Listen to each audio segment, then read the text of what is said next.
defense system, as well as also on night 6-7, we destroyed the 9 terror infrastructure. And on 9-10, we basically neutralized their 67 aircraft and also made sure that their 11 frontline airfields were not in operation condition because we hit their runways. And this is what exactly has happened in Operation Sindoor. Within 88 hours, Pakistan was on its knees. And the beauty was the weapon system which they were using of Chinese origin, they were exposed completely. And what they are talking about, J-35. J-35 is a failed aircraft, what they are 5th generation aircraft. As a Rafale 4.5 generation aircraft, is a time-tested aircraft. It has been participated in so many places. It has taken place in Latin America, that in African countries, it has taken place part in Afghanistan. So the question comes here that the Chinese were backing a wrong horse as a Pakistan during Operation Sindoor. They tried disinformation, misinformation. All these tactics failed completely. And Pakistan got the beating. Also, Chinese weapon system was completely exposed during Operation Sindoor. Yeah. Now, one thing happened. Immediately after Operation Sindoor, that there were 2-3 countries which had given order for their basically PL-15 as well as JF-10C aircraft. Yeah. They also cancelled that. That is the aftermath of Operation Now, I'll tell you one more, General Sivach, I'll tell you one more bit of information as I thank you. The irony is there are no buyers for China's J-35. As of this minute, there is nothing on record to say that they are going to buy it. Nobody is buying it. There's no recorded purchase by any nation. Whereas, you contrast that to Sindoor. And I had a graphic. If I have that graphic, I can pull it out. There are no buyers for China's J-35. No recorded purchase by any nation, but you see Rafale, Ukraine has ordered 100 Rafale jets in the last few days. India has ordered 26 Rafale marine jets. Indonesia has signed the deal for 42 Rafale. So Rafale is a better jet and it's doing better. And it appears that in their battle, in the defense battle, they tried to malign India. I'll leave it at that. Thank you for joining us with your inputs there, General Sivach. It's ironic and sad that Indian political parties were party to this campaign.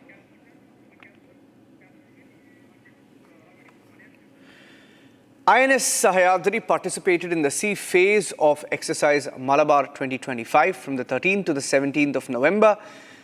The 4-day high-tempo sea phase included anti-submarine warfare, visit, board, search and seizure, gunnery firing, underway replenishment and cross-deck helicopter operations. Now, in addition, sea riders were also exchanged between the participating ships to share best practices and to enhance mutual understanding. We've got some of the raw videos here on Republic Defense of this ongoing exercise.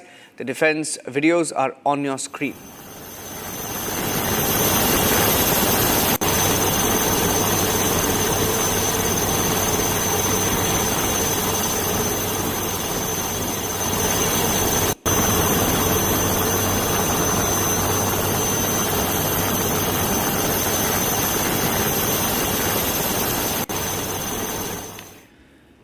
Taking a break, ladies and gentlemen, when we come back, Air India has asked the government for a subsidy. They want taxpayers to cough up 4,000 crore rupees for Operation Sindoor impact. That meeting at the Prime Minister's office is concluded.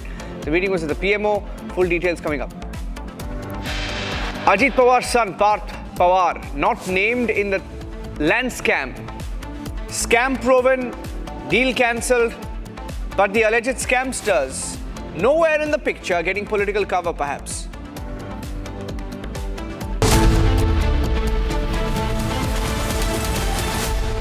दादी के हाथों का जादू और खुशबू से महकता घर, माँ की मुस्कुराहट और खाने की सुगंध, MDH गरम मसाला, क्योंकि हर रिश्ता है स्वाद से जुड़ा।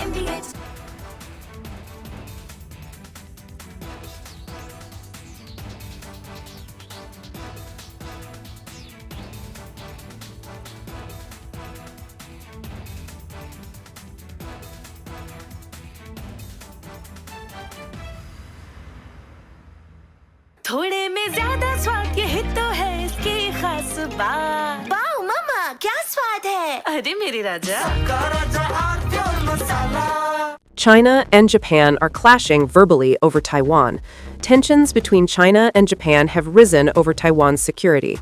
Japan has signaled it may intervene in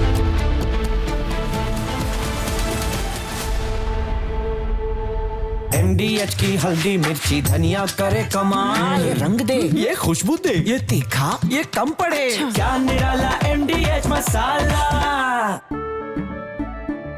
केसरिया से मन जोगी हुआ रे, दिल झूमे देखो मतवारा हुआ रे, केसरिया से मन जोगी हुआ। हर पल मनाओ केसरी त्योहार। विमल, बोलो जुबान Kesari.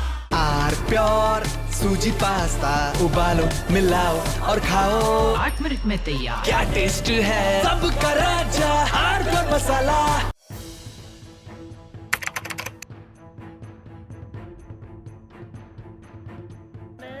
So in the past, we would see most of the terrorists who would get arrested, they would be like the people who would be working at a very low level. But today we have seen the white collar suspect.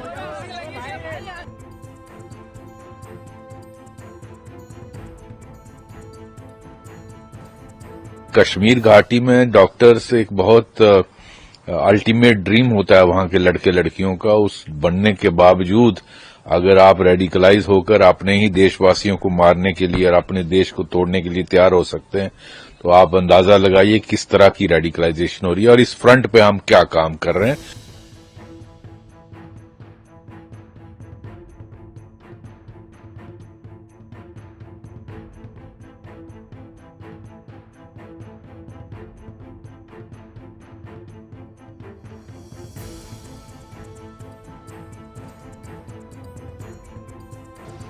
Investigators have identified Maulvi Irfan Wagha, also known as Imam Irfan, from Shopian in South Kashmir, as the are pure सूजी pasta उबालो मिलाओ और खाओ, 8 minute में तैयार। क्या test है सबका राजा आर प्योर मसाला। केसरिया से मन जोगी हुआ रे, दिल झूमे देखो मतवारा हुआ रे, केसरिया से मन जोगी हुआ। हर पल मनाओ केसरी त्योहार। विमल, बोलो जुबान केसरी। NDH की हल्दी मिर्ची धनिया करे कमाल, ये रंग दे, ये खुशबू दे, ये तीखा, ये कम पड़े, क्या निराला NDH masala. China and Japan are clashing verbally over Taiwan. Tensions between China and Japan have risen over Taiwan's security. Japan has signaled it may intervene in a potential conflict, viewing it as a threat to its own stability. China condemned this as meddling, issuing strong warnings and summoning diplomats. This conflict started when Japan's newly appointed Prime Minister, Sanae Takaichi, issued a direct warning to China during a session of the country's parliament. She stated that a conflict in the Taiwan Strait could represent a survival-threatening situation for Japan, implying that Tokyo might need to intervene militarily to protect its interests. This marked a bold escalation in Japan's stance on the Taiwan issue, signaling readiness to support Taiwan against potential Chinese action. Takaichi's comments, delivered amid rising regional tensions, prompted an immediate and sharp rebuke from Beijing, highlighting the fragile balance in East Asia and the risk of broader confrontation. The remarks made by the Japanese leader on Taiwan constitute an interference in China's internal affairs and a serious violation of the One China principle and the basic norms governing international relations. Such words are extremely irresponsible and dangerous in nature and have caused very negative impact. Taiwan is an island of 23 million people, situated about 100 miles off China's southeast coast. China regards it as a breakaway province under the One China principle, insisting that other countries acknowledge this and avoid treating Taiwan as a sovereign state. Taiwan, however, maintains its own government, conducts elections, and runs an independent economy, a setup rooted in 1949 when China's civil war concluded with the defeated nationalist forces retreating to the island while the communists consolidated power on the mainland. This division has persisted without full-scale war, but mutual distrust has grown. China has intensified its military presence around Taiwan in recent years, viewing reunification as a national goal.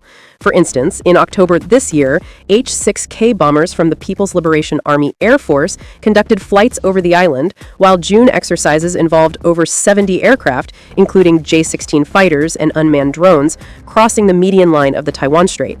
Naval operations have featured Type 052D destroyers and Type 054A frigates patrolling the waters.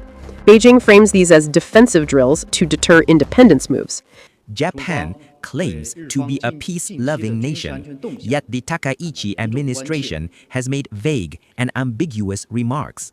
China is seriously concerned about Japan's recent military and security developments. In turn, the United States supplies Taiwan with arms like Patriot missiles and F-16 jets, offering security commitments without formal recognition. Allies, such as Japan, provide indirect support through joint exercises and intelligence sharing. Japan's warning stems from its proximity and vulnerabilities. The Taiwan Strait lies just 70 miles from Japan's southern islands, serving as a vital choke point for global trade. An estimated $5 trillion in goods pass through annually, including oil, electronics, and raw materials. Japan-Taiwan bilateral trade hit $72.3 billion in 2024, with Japan exporting $38.5 billion in machinery and chemicals, while importing $33.8 billion in semiconductors and components.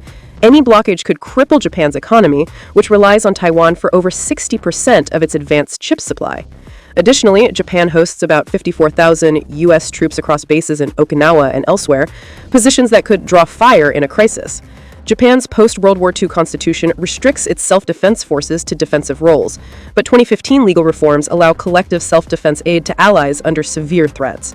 Historical friction lingers from Japan's 1937 to 1945 occupation of Chinese territory, which caused an estimated 20 million Chinese deaths, though economic ties, totaling $317 billion in 2024, have fostered cautious cooperation. Taiwan produces 92% of the world's most advanced semiconductors, powering everything from smartphones.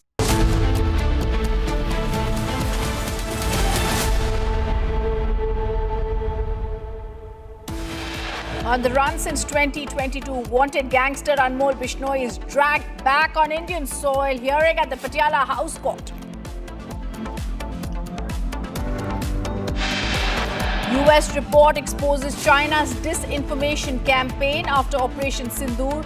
China used fake AI images, China to hinder the sales of French Rafale aircraft. 272 eminent signatories write open letters against Rahul Gandhi's tarnished campaign on ECI. Former judges, ambassadors, veterans are part of the signatories.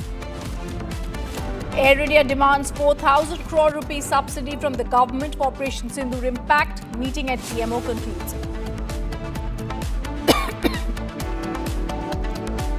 Ajit Pawar's son Parth not named in 300 crore Pune land deal report.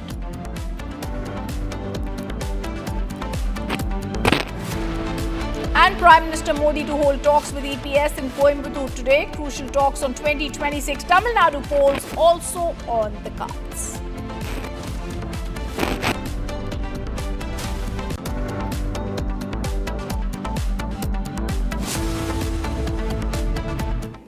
Good evening. Welcome to Republic. Our top focus on the run since 2022 wanted gangster. We'll go to that story. But before that, the Pune land scam case that's grabbed our attention. Now we come to know that in the 300 crore land scam, there is no naming of Ajit Pawar's son. Picking up more details in the Pawar land deal case, a police diary entry has reportedly detailed an incident in which security personnel described as bouncers were allegedly sent to forcibly take control of a parcel of government-owned land, with the notes indicating the attempt was linked to Parth Pawar. The diary record forms part of an ongoing inquiry.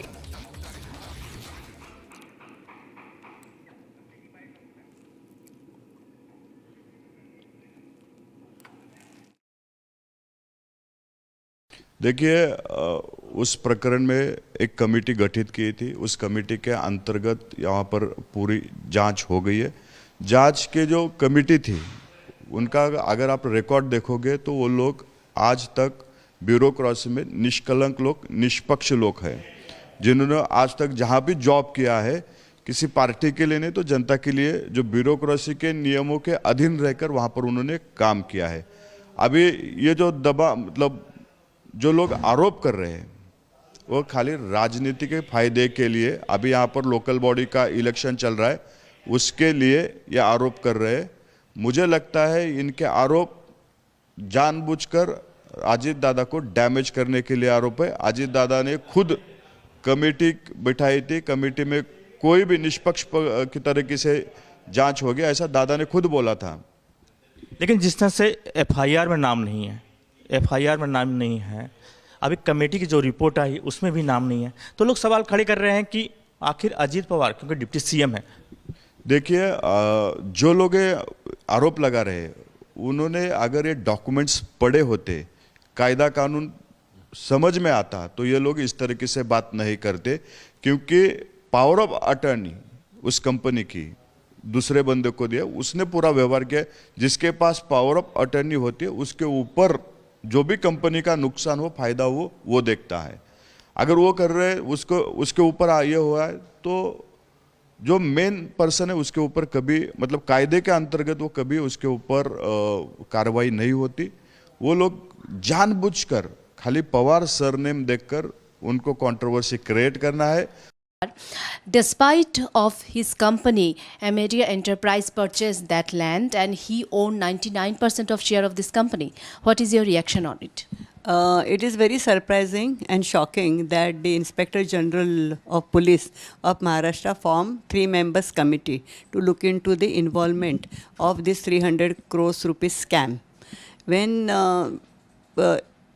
the ownership is belonging to Path Pawar, 90%, the whole deal has taken place on behalf of his company, and there is lot of other say or lot of documents are there to show that they cannot bifurcate or separate Mr. Path Pawar individually and the company separately.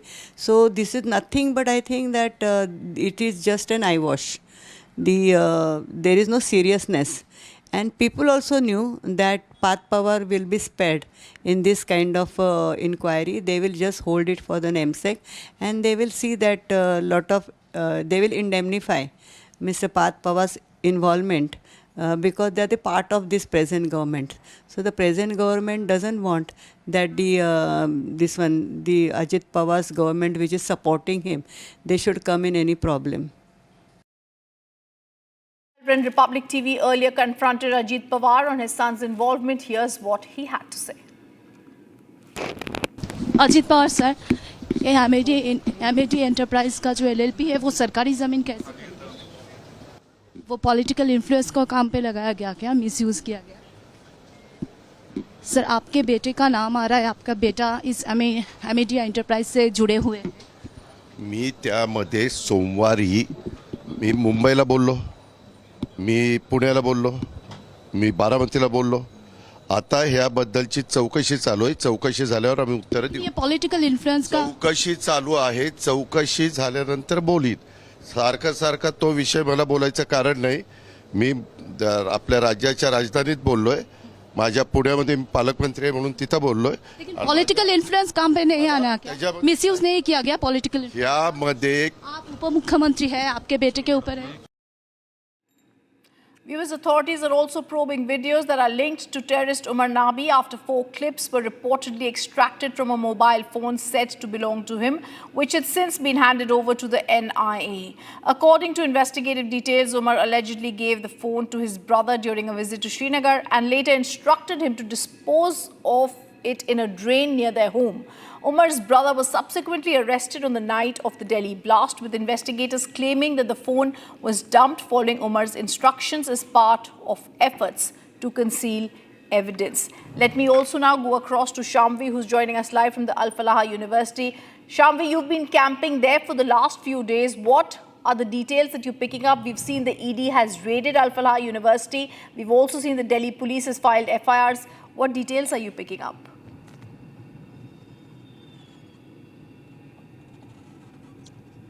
With the new information that has come up, that is the 4 videos that was there in the phone that was disposed of, it can be seen that our sources are saying that similar behavior was seen from Umar's end when Umar had two phones in one of the CCTV footage that Republic was showing our viewers, where he had two phones in his hands and he offered one phone to one of the medical shop owners and proceeded to sit there looking very tensed. And later on, those two phones were not found at the blast site. So this is being connected to this incident that earlier these two phones being disposed of and another phone that Umar had asked his brother to dispose of, and that those videos could hold crucial information. Those videos could hold surveillance videos that they would have taken of the target, prospective target of the places that they were targeting for the blast, or they could also hold crucial information in relation to this new person called Danish who has come up as the technical backbone of this terrorist doctor module that could hold information regarding the consolidation of the IEDs and the blast that they were carrying out. So this is the latest update where the investigators had got to know about this new disposed of phone. Back to All right, Shamvi, thank you for giving us those details. The top focus will continue tracking. Meanwhile, viewers, Jammu and Kashmir Chief Minister Omar Abdullah has also questioned the agencies over continuing violence in the region, remarking that while blasts are avoided in Delhi, similar tragedies persist in Jammu and Kashmir, costing innocent lives. He said Union Territory had witnessed decades of bloodshed and recalled assurances given in 2019 that such incidents would end.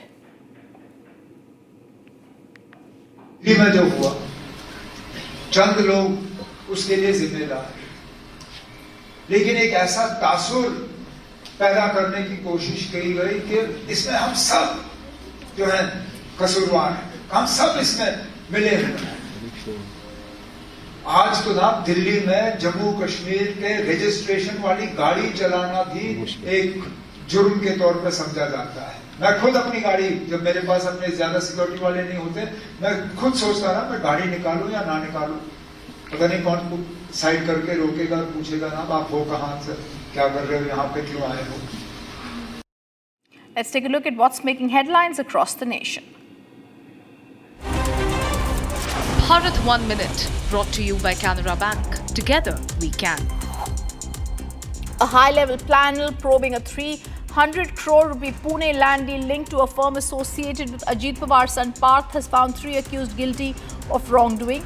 The report had been submitted to the Joint IG of Registration, highlights several violations in the registration of the sale agreement for 40 acres of government land in Mundwa, while making no mention of Parth Pawar.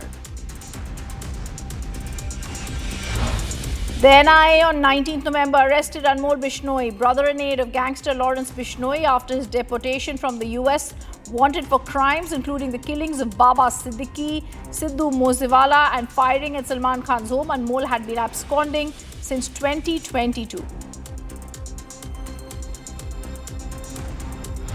And Air India had asked the government for permission to use Chinese airspace and a 4,000 crore rupee subsidy, citing heavy fuel and crew overtime costs after global airspace disruptions. Despite all airline facing detours, Air India is the only one seeking taxpayer support. A high-level PMO meeting has reviewed the request.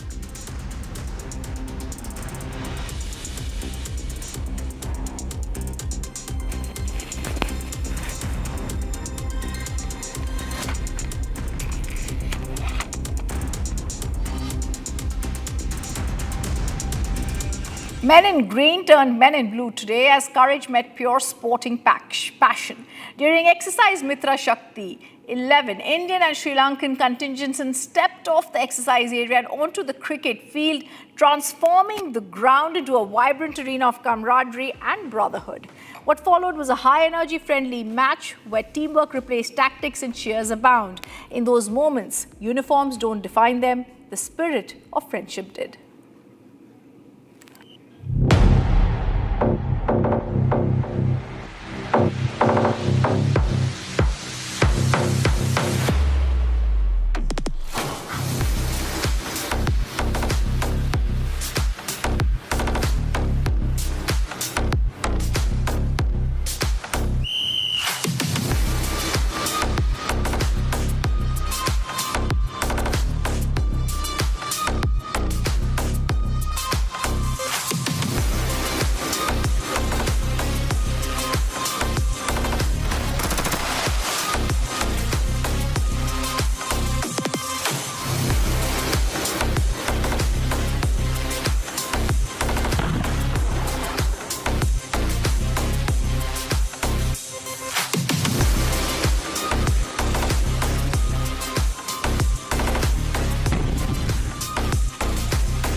Bus accident at Sinar bus stand in Nasik, Maharashtra has taken place. The ST bus went straight onto the platform.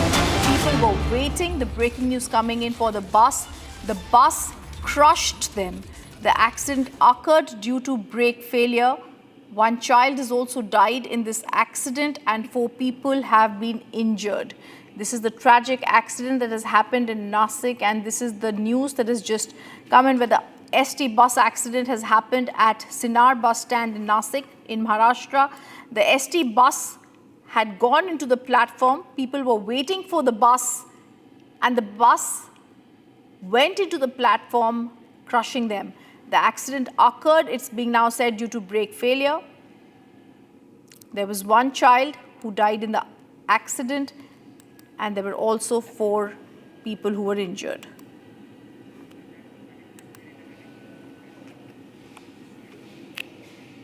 It's Air India that's in the headlines once again, but this time for all the wrong reasons. Again, when Operation Sindoor took place, the whole nation celebrated.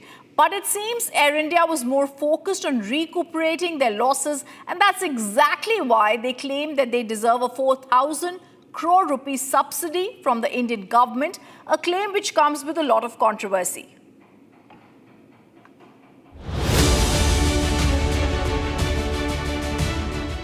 Air India is back at the government's doorstep, this time with the demand that has triggered immediate questions and serious pushback. After Operation Sindoor and the subsequent airspace disruptions, several international routes tightened. But while every airline faced detours, only Air India is asking a huge taxpayer-funded bailout. The carrier has sought an urgent intervention from the PMO, where a high-level meeting has concluded. And the ask is staggering. Air India is seeking permission to use Chinese airspace and a 40,000 crore subsidy to cover mounting losses. Air India says that the detours post the Pahalgam terror attack have caused fuel burn, crew time extensions, citing mounting operational losses. But here's the real question. If every airline is flying longer routes, why is only Air India claiming crisis-level losses? Should public money be used to compensate a private airline? In this meeting with the PMO officials, the Secretary from Ministry of Civil Aviation, the Chairman of Airport Authority of India and the CEO of Air India, Campbell Wilson himself was present at the meeting, requesting the PMO that there's an immense, huge, heavy loss which Air India is bearing these days, and there's a fuel costing, there's a crew costing, and there's a high hotel stay and the maintenance and other costs which Air India is bearing right now because of the closure of the Pakistan airspace. And the meeting went on for half an hour. It's very upsetting and surprising at the same time for everyone, for all those families of the victims who lost their loved ones in the Pahalgam terror attack. And here in Air India and its PPD is precisely mentioning that after the Pahalgam terror attack, there has been detour around the Pakistan airspace, the flights which are going to North America, UK and also in the several parts of Middle East, everywhere. Additional 49 to 50 minutes is taking for the aircraft to go, and that is the reason Air India is an immense loss, and the government should help Air India and give the subsidy of rupees 4,000 crore. Meanwhile, when Republic confronted Air India CEO Campbell Wilson on this controversial demand, he had no clear answers.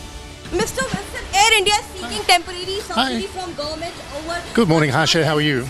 How are you, Harsha, today? Nice to see you again. Yes, but you have to respond to the questions. Why Air India is seeking temporary I'm wishing you good morning. Subsidy. Good morning. It's nice to see you. But 4,000 crore temporary subsidy. No. Good morning. Not good morning, but we are asking the questions here. Why Air India is seeking temporary subsidy after the Pakistan... And even families connected by the Pahalgam terror attack questioned the airline stance. After months, a corporate company coming out and claiming 4,000 crores in the name of an operation done against terrorism. This is something which I believe is not justifiable in any way. First of all, no other airlines had made any kind of demand apart from Air India. So they should stop playing victims in this kind of scenarios. As the meeting concludes at PMO, big question remains. Can a private airline claim 4,000 crores from taxpayer funds and is using Chinese airspace a genuine operational need?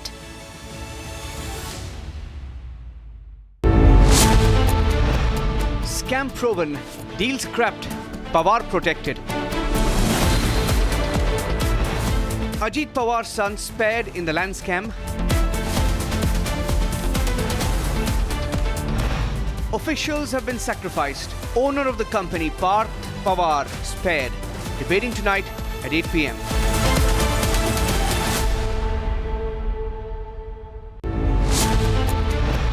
Was Congress pushing China's anti-Rafale campaign?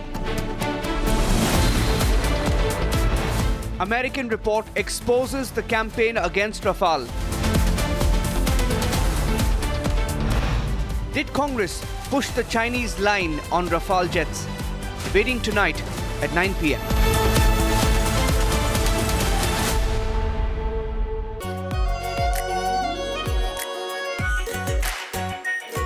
Pure Shahi Paneer Masala. Delicious, healthy, every day. केसरिया से मन जोगी हुआ रे दिल झूमे देखो मतवारा हुआ रे केसरिया से मन जोगी हर पल मनाओ केसरी त्योहार। विमल, बोलो जुबान केसरी। ये है सीक्रेट रेसिपी MDH का जीरा सिप जल जीरा मसाला। सिप सिप जीरा सिप MDH का जल जीरा सिप MDH का जल जीरा SIP.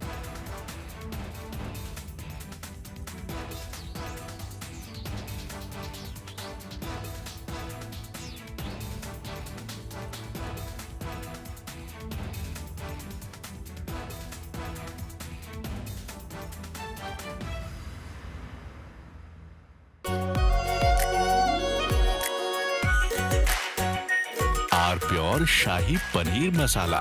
Delicious, healthy, every day.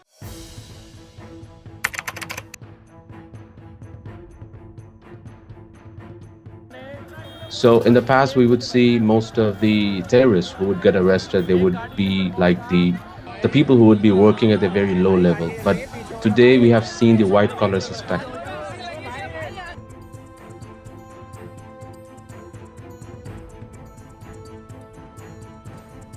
Kashmir घाटी में डॉक्टर्स एक बहुत अल्टीमेट ड्रीम होता है वहां के लड़के लड़कियों का। उस बनने के बावजूद अगर आप रेडिकलाइज होकर अपने ही देशवासियों को मारने के लिए और अपने देश को तोड़ने के लिए तैयार हो सकते हैं तो आप अंदाजा। If you were to make a statement supporting terrorism or the acts of terrorists, so if you were to try and build a rationale for acts of terrorism, that the local policeman would come to your house, arrest you.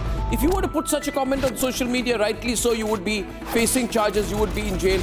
But if you're from the Congress, nothing would happen. If you're Farooq Abdullah, nothing will happen. If you're Hussain Dalwai, nothing will happen. If you're from the PDP, despite the central government being a BJP government, nothing will happen. These are not just apologists. These are people who are making a strong case for terrorists. Is politics an act? If it was not an act, then why are these people not facing charges? Why is the central government not going against them? If you believe we need to be a hard state not in terms of statement but in reality, then support Republic.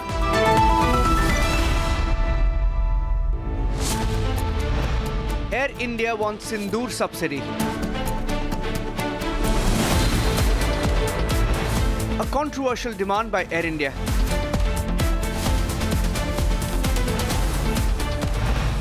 Air India blames losses on Pahalgam fallout. Waiting tonight at 8:30 p.m.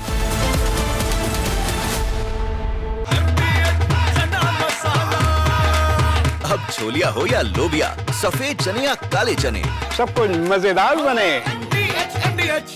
इसको घर पे लगाओगे तो शादी का तो पता नहीं, पर घर पक्का नहीं टूटेगा।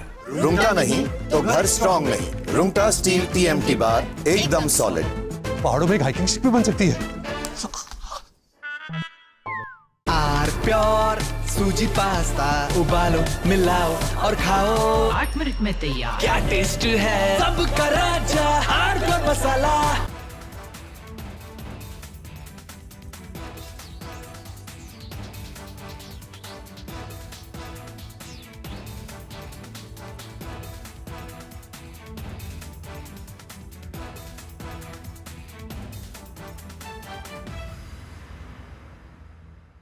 आधे बाउल दही में 4 चम्मच MDH चटनी पुदीना मसाला डाला, स्टर करो, पुदीना चटनी तैयार। MDH चटनी पुदीना मसाला। China and Japan are clashing verbally over Taiwan. Tensions between China and Japan have risen over Taiwan's security. Japan has signaled it may intervene in a potential conflict, viewing it as a threat to its own stability. China condemned this as meddling, issuing strong warnings and summoning diplomats. This conflict started when Japan's newly appointed Prime Minister, Sanae Takaichi, issued a direct warning to Big win for the Indian agencies after Tahapurana. Wanted gangster Anmol Bishnoi has been dragged back to India. What happens next as NIA takes custody? We'll tell you on the show this evening at 6 p.m. Also, we get you details on how China was carrying out a disinformation campaign against Rafale post-Operation Sindoor. And also, how Parth Pawar's name has been omitted from the land deal scam. We'll tell you all that and much more on 6 Stories at 6 with me, Rakshita. थोड़े में ज्यादा स्वाद ये तो है इसकी खास बात। वाओ मामा क्या स्वाद है? अरे मेरे राजा सबका राजा और प्योर मसाला केसरिया से मन जोगी हुआ रे दिल झूमे देखो मतवारा हुआ रे केसरिया से मन जोगी हर पल मनाओ केसरी त्योहार विमल बोलो जुबान केसरी। अब छोलिया हो या लोबिया, सफेद चने या काले चने, सब कुछ मजेदार बने।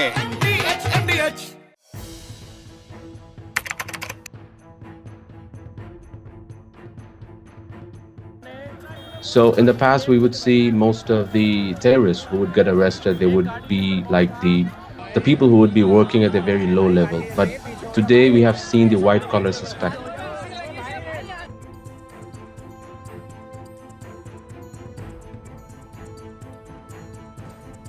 कश्मीर घाटी में डॉक्टर्स एक बहुत अल्टीमेट ड्रीम होता है वहां के लड़के लड़कियों का। उस बनने के बावजूद अगर आप रेडिकलाइज होकर अपने ही देशवासियों को मारने के लिए और अपने देश को तोड़ने के लिए तैयार हो सकते हैं, तो आप अंदाजा लगाइए किस तरह की रेडिकलाइजेशन हो रही है और इस फ्रंट पे हम क्या काम कर रहे हैं।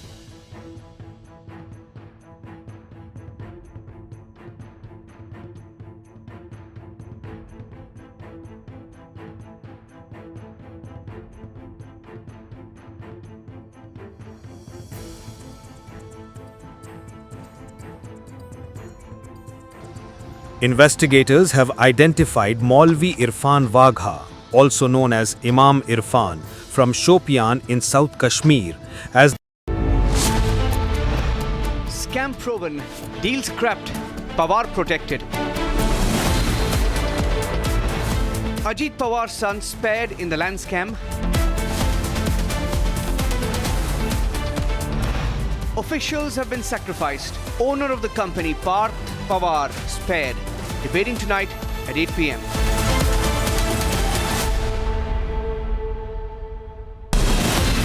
From Asia's largest news headquarters,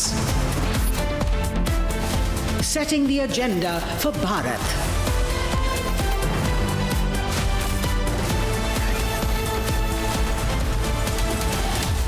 You're watching Republic.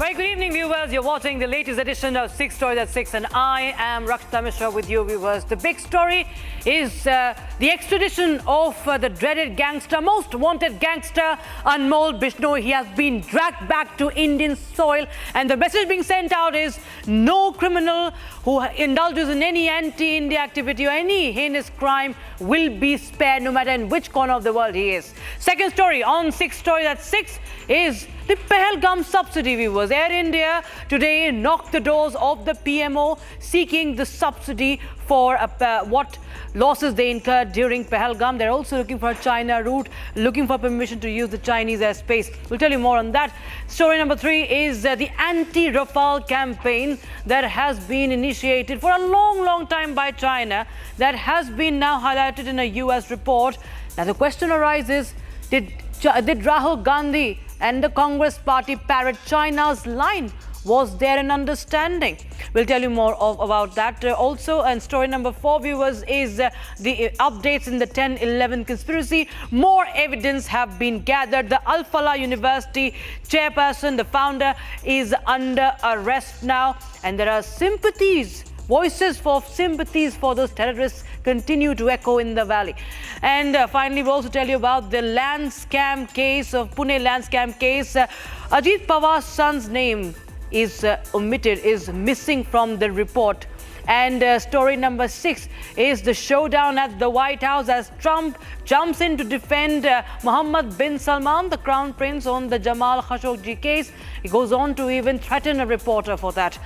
Let's start with the extradition of the most wanted gangster, viewers. After terrorist Tahavur Rana's extradition, the 26/11 conspirator Tahavur Rana's extradition, a most wanted gangster, Anmol Bishnoi, the brother of Lawrence Bishnoi, has been dragged back to India. It's a significant breakthrough as in dismantling this Bishnoi gang's global network. Anmol Bishnoi is facing charges that relate to extortion, organized crime and murder. The Bishnoi gang has been linked to various high-profile crimes. That includes the murder of NCP leader Baba Siddiqui. The message being sent out, viewers, is very clear. New Delhi says that no one working against the nation, indulging in crimes openly and then fleeing and weaving this entire global network will not be spared. Here's what transpired all throughout the day. A big win for India. Gangster Anmol Bishnoi was taken into custody by the NIA immediately after being deported from the US and landing at Delhi's IGI airport. Wanted in connection with the killing of NCP leader Baba Siddiqui, firing at Bollywood star Salman Khan's residence in April 2024, the killing of Punjabi singer Sidhu Moosewala, among other crimes. Anmol was deported from the United States on Tuesday. He was detained in the US in November last year. The Bishnoi gang, led by Lawrence Bishnoi and his brother Anmol, operates extensively in North America, a key hub for their international operations.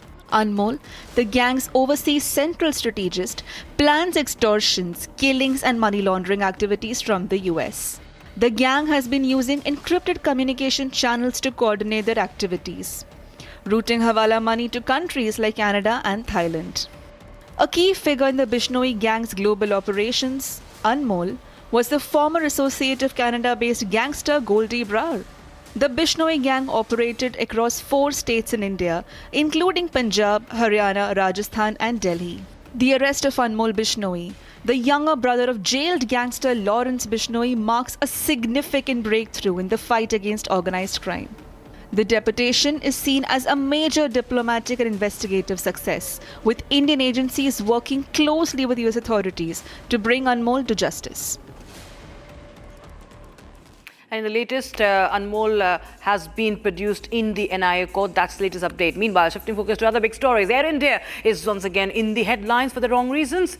It's this time is for the Pahalgam subsidy that they are now seeking. When Operation Sindoor took place, the entire nation, in fact, had lauded the efforts of our forces. But it seems that Air India was more focused on recuperating with their losses, and they continue to lament that. And that's exactly why they claim that they deserve a 4,000 crore rupees subsidy from the Indian government. That is, of course, from the pocket of the taxpayer, the exchequer. It's a claim that comes in with a lot of controversy, viewers. And today they were at the PMO. There was a high-level meeting that was held at the Prime Minister's office, as they also sought the use of Chinese airspace. Take a look.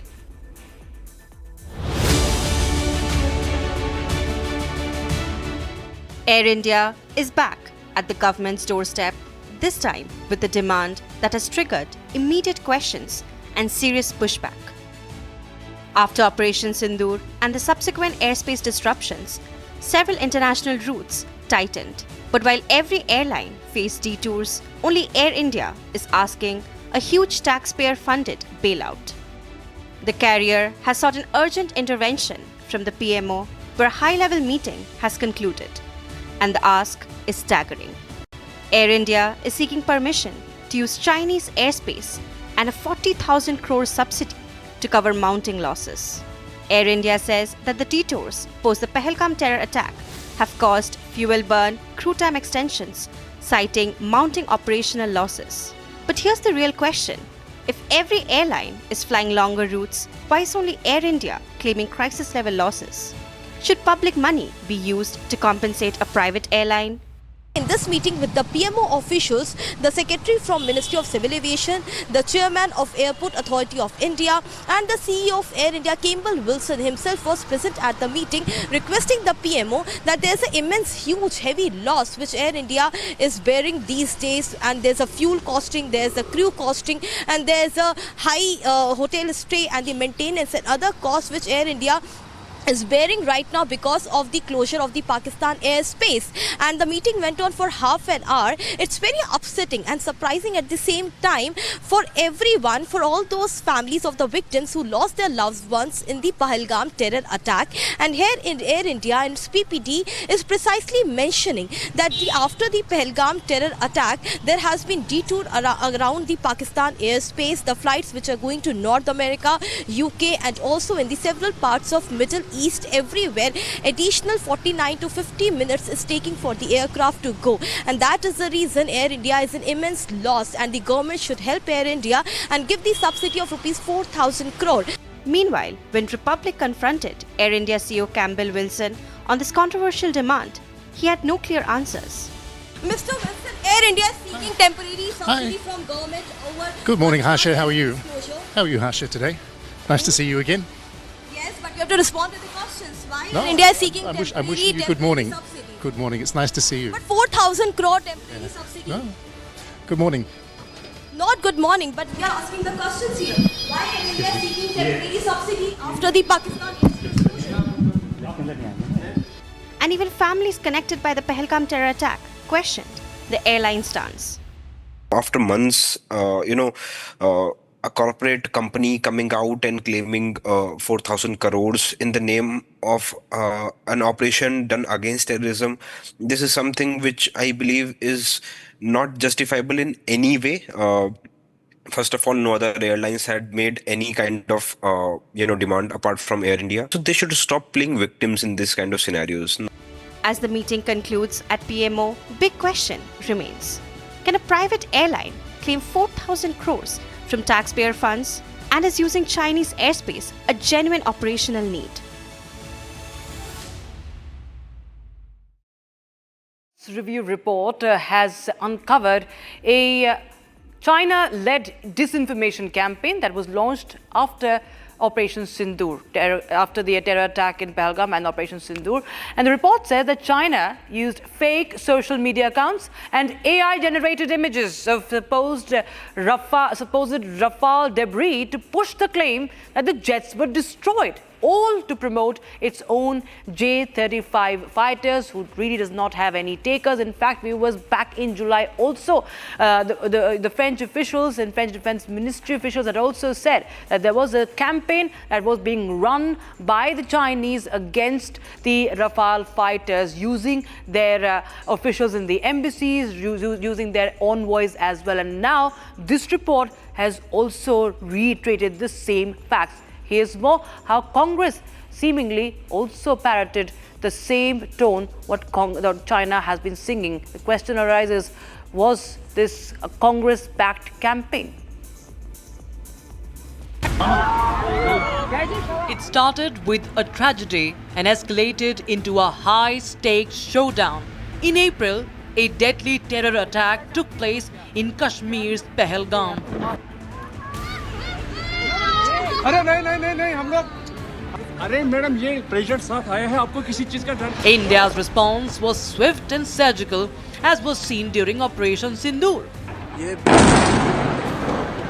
Attack हुआ है नूर Khan base पे It was Indian Air Force Chief, Air Chief Marshal A.P. Singh, who had confirmed the mission's success. 5 Pakistani fighter jets and a massive surveillance aircraft.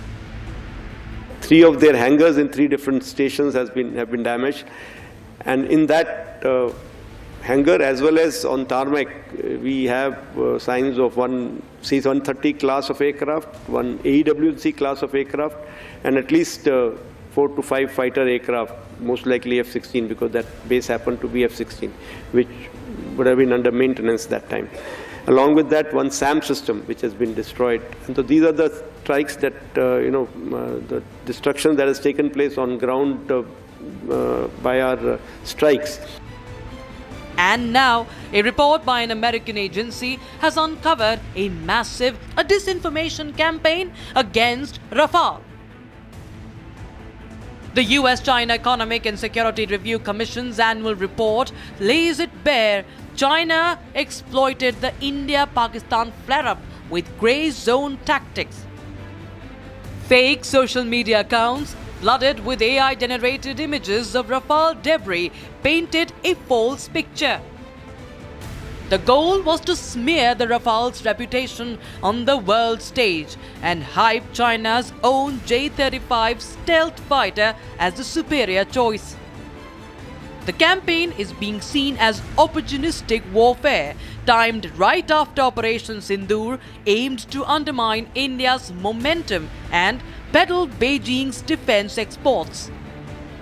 But what is shocking is that this narrative has been parroted by Congress in India. While Beijing attempted to hinder Rafale's sale, Congress attacked the government, claiming Rafales were shot down by Pakistan. They echoed the Chinese line to peddle fake news time and again. They questioned repeatedly the armed forces, asking for sabut while operations were on. Has the Congress been hand in glove with China in pushing the anti-Rafale discourse? Now, the 10/11 Delhi terror attack probe has now exploded into a multi-layered investigation that spans from Kashmir, terror financing, cross-border threats and explosive digital evidence from terrorist Umar Nabi. What began as a single blast has now exposed an entire ecosystem. The epicenter, Al-Falah University's chairperson in the latest, has been arrested. Lakhs of rupees in cash has been recovered from one of the trustees. Entire funding of this university is being investigated. While the agencies are working round the clock, security forces turning no stone unturned to fight against terror. Voices of sympathy, viewers, for these white-collar jihadis continue to be raised. Like mother, like daughter. Mehbooba Mufti's daughter and PDP leader, Iltija Mufti, has gone on to justify them, calling it a vicious cycle that has led to the educated youth in the valley to turn to terrorism. Chief Minister of Jammu Kashmir, Omar Abdullah, is not far behind. Take a look at this report.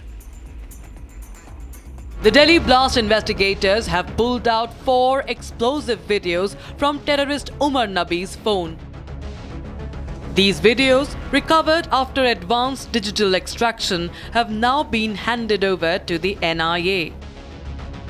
The probe further reveals Umar had secretly passed this phone to his younger brother during a visit to Srinagar, instructing him to dump it in a drain outside their home, a planned destruction of evidence. The finances behind radical networks are also under the lens. The Al-Falah owner has been arrested in another case. Enforcement Directorate has made a major arrest in the Al-Falah University money laundering case.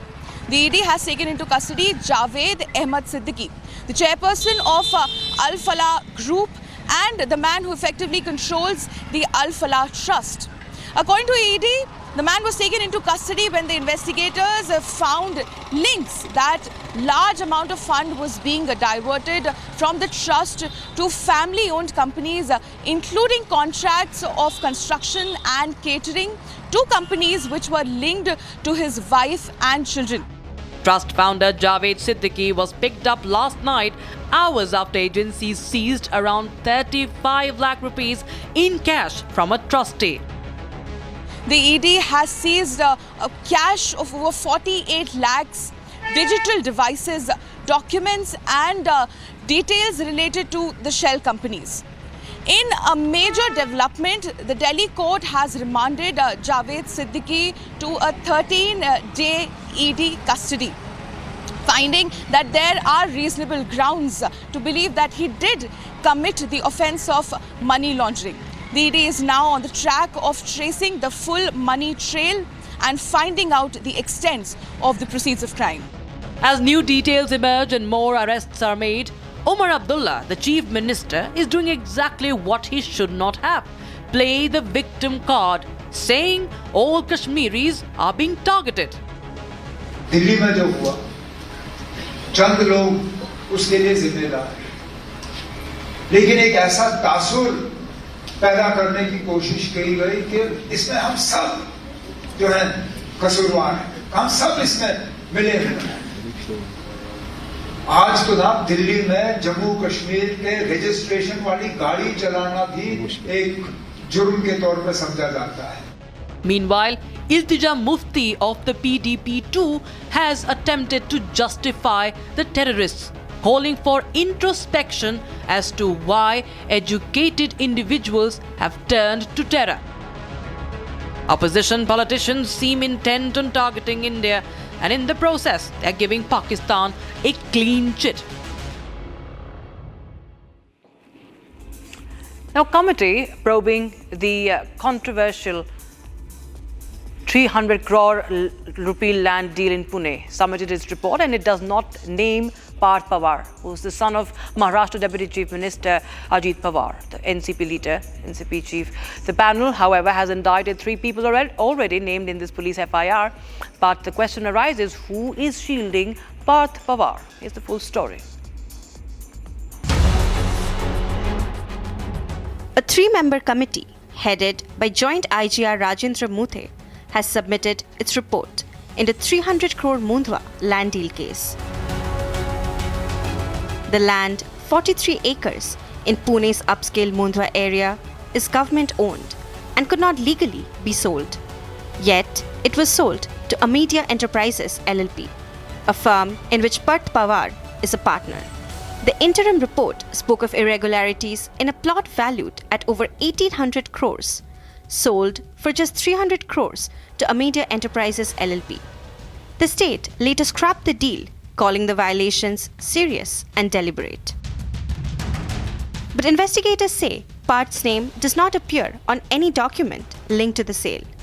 As a result, the committee report makes no reference to Parth Pawar. Instead, the committee has indicted 3 people named in the FIR: suspended Sub-Registrar Ravindra Taru, Digvijay Patel, who is Parth Pawar's business partner, and Sheetal Tejwani, who held the power of attorney on behalf of the land sellers. This committee has held accountable 3 personals only, those name mentioned in sale deed. Now the question is, if someone is beneficiary from that land deal, why his or her name not mentioned in the report? Because we know that company which is involved in this Pune land scheme is Amedia Enterprise and is co-owned by Ajit Pawar's son Parth Pawar. And all details, all papers are there only, and till date, the Parth Pawar is the co-owner of that company. Parth Pawar was beneficiary by these deals. Why his name not came in this report? That's why this report is raising questions. Sub-Registrar Taru is accused of using a skip option in the registration system, bypassing mandatory checks on government land. The probe also found shocking financial gaps. The 300 crore deal should have attracted 21 crore in stamp duty, but the firm linked to Parth paid only Rs 500. Despite this, neither the FIR nor the committee report names Parth, even though he remains a director in the company at the center of the controversy. But the records show Parth Pawar signed the LLP resolution. He signed stamp duty waiver proposals worth crores, and his signature appears on internal registration approvals. These raise the question, if he signed key documents linked to the transaction, why is he not named in the findings? Officials maintain that the committee's mandate was narrow, limited to procedural lapses, not criminal liability. But critics argue that if parts signed resolutions, approvals, and waiver requests, his role cannot be dismissed. A separate high-powered committee, headed by the Additional Chief Secretary, is now examining whether these signatures and approvals amount to greater responsibility.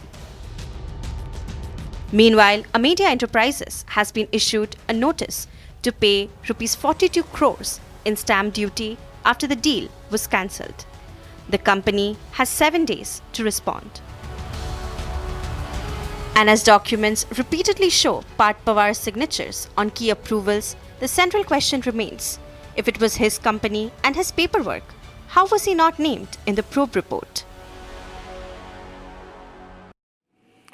The US and Saudi Arabia approved a civilian nuclear deal and the sale of F-35 jets as Trump sought to brush the murder and dismemberment of the Washington Post columnist under the carpet. In fact, Trump raged at a woman journalist who asked the prince in the Oval Office about the case for embarrassing the Saudi royal on his first US trip since the murder, and called Khashoggi extremely controversial. Trump, in fact, escalated his confrontation with women journalists, calling a Bloomberg reporter piggy and a terrible reporter to an ABC News correspondent. He accused the channel of peddling fake news and also urged regulators to look at revoking its license. Basically, he was indirectly threatening the channel very much publicly at the White House. Take a look. US President Donald Trump has frequently demonstrated his disdain for journalists. In one such incident on Tuesday, Trump lashed out at a reporter after she questioned the Saudi Crown Prince Mohammed bin Salman on orchestrating the 2018 killing of Washington Post journalist Jamal Khashoggi by Saudi agents. As far as this gentleman is concerned, he's done a phenomenal job. You're mentioning somebody that was extremely controversial. A lot of people didn't like that gentleman that you're talking about. Whether you like him or didn't like him, things happen, but he knew nothing about it. Crown Prince Mohammed bin Salman is on his first White House visit in 7 years. Meanwhile, the Saudi Arabia Crown Prince denied any wrongdoing and said that Saudi Arabia did all the right things to investigate Khashoggi's death. About the journalists, it's really painful to hear, anyone that been losing his life for, no real purpose or nothing illegal way, and it's been painful for us in Saudi Arabia. We've did all the right steps of investigation, etc. in Saudi Arabia, and we've improved our system to be sure that nothing happened like that, and it's painful and it's a huge mistake, and we are doing our best that this doesn't happen again. The US-Saudi relationship had deteriorated after Jamal Khashoggi's 2018 murder, with the US intelligence suggesting Crown Prince Mohammed bin Salman likely ordered the operation. However, 7 years later, President Trump has strengthened ties with the 40-year-old prince, viewing him as crucial to shaping the Middle East's future. Trump then went on to lash out at an ABC reporter and her network over a question about releasing the Epstein files. It's not the question that I mind, it's your attitude. I think you are a terrible reporter. It's the way you ask these questions. You start off with a man who's highly respected, asking him a horrible, insubordinate, and just a terrible question. And you could even ask that same exact question nicely. You're all psyched up. Somebody psychs you over at ABC. Trump was also asked about his family's business dealings in the kingdom, but Trump denied having any relation to those business deals. He pushed back on the notion and said there was conflict of interest. Coming in right now, the NIA has been granted 11-day custody of Anmol Bishnoi. That's the big breaking news we have right now. He has been just been produced after being dragged back to India at the Patiala House Court, the NIA court in Patiala House Court. Now, NIA has got the 11-day custody of Anmol Bishnoi. That's the breaking news we have right now. Most wanted gangster. One of the most wanted gangster, Anmol Bishnoi, extradited back to India. He has been dragged back on Indian soil, and NIA now gets 11-day custody of Anmol Bishnoi.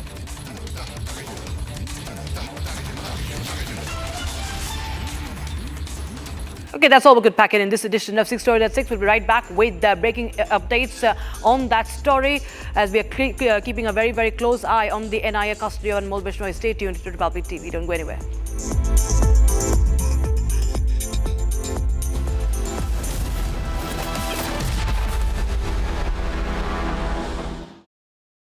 थोड़े में ज्यादा स्वाद यही तो है इसकी खास बात। वाओ मामा, क्या स्वाद है? अरे मेरे राजा।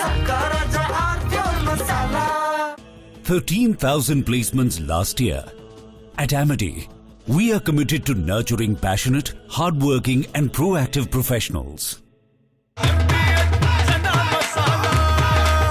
अब छोलिया हो या लोबिया, सफेद चने या काले चने, सब कुछ मजेदार बने। Some places feel like they've been waiting for you, where every piece speaks of legacy, from diamonds that celebrate ambition to festive gold that honors tradition. LD Sons.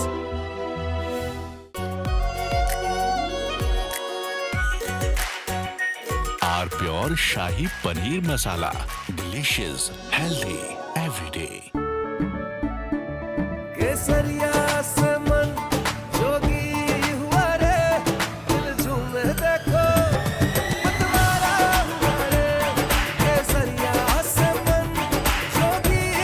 हर पल बनाओ केसरी त्योहार। विमल, बोलो जुबान केसरी। दादी के हाथों का जादू और खुशबू से महकता घर, माँ की मुस्कुराहट और खाने की सुगंध। MDH गरम मसाला, क्योंकि हर रिश्ता है स्वाद से जुड़ा। Some places feel like they've been waiting for you, where every piece speaks of legacy, from diamonds that celebrate ambition to festive gold that honors tradition. LD Sons. Pure सूजी पास्ता, उबालो मिलाओ और खाओ, 8 मिनट में तैयार। क्या test है, सबका राजा hardcore masala.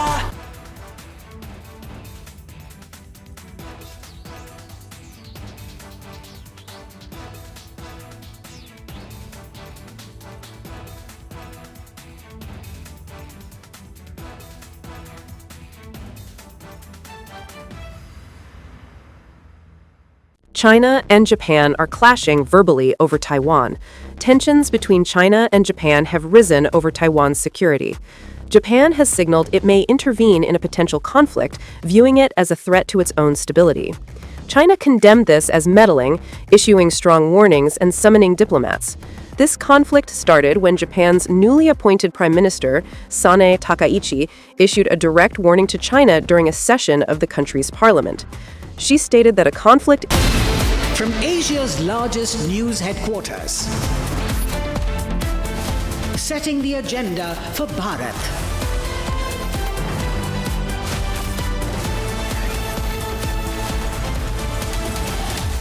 You're watching Republic.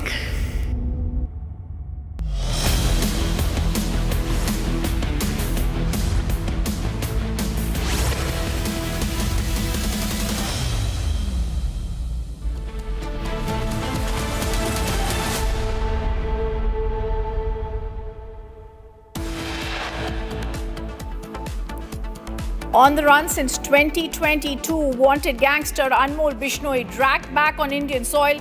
Hearing at Patiala House Court has ended 10 days custody to NIA.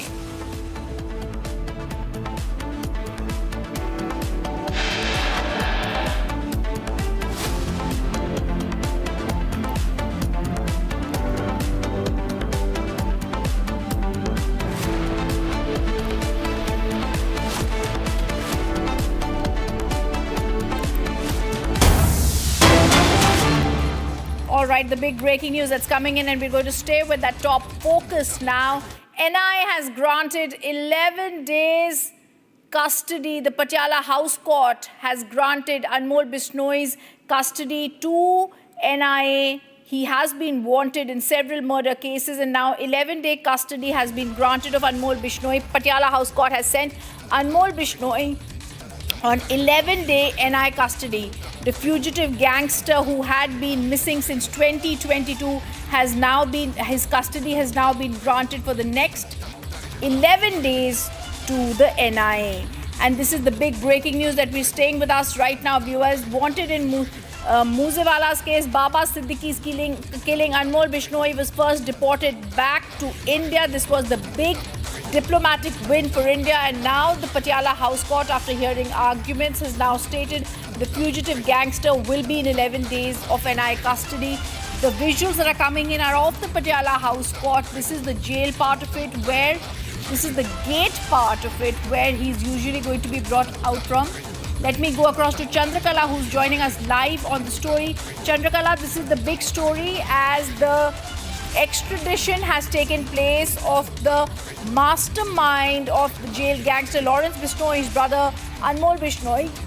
11 days custody has been given and granted of this gangster to the NIA.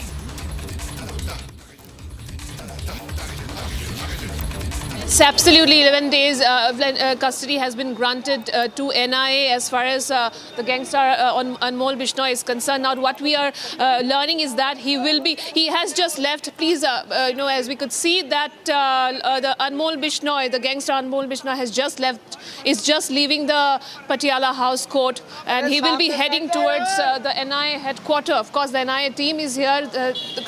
Security officials has been completely on high alert. Delhi police has been on high alert right at this moment, as we know that he has been on the run since 2022, and since then he has been operating from the US. Now, the fact that in 2023 the NIA remand note lays out the allegations against him in detail. The agency has told the court that only custodial interrogation can help uncover his associates, handlers, and financiers, and clarify how money was routed to sustain the entire Lawrence Bishnoi syndicate. He's the 19th accused linked to the Lawrence Bishnoi gang. Of course, now we know that he has been providing all kind of support to Goldie Brar, the terrorists, of course, and Lawrence Bishnoi as far as carrying out various terrorist attacks are concerned from 2020 to 2022, 22 to 2023 for that matter. And he has been on the run since 2022. Now we know that last year on January,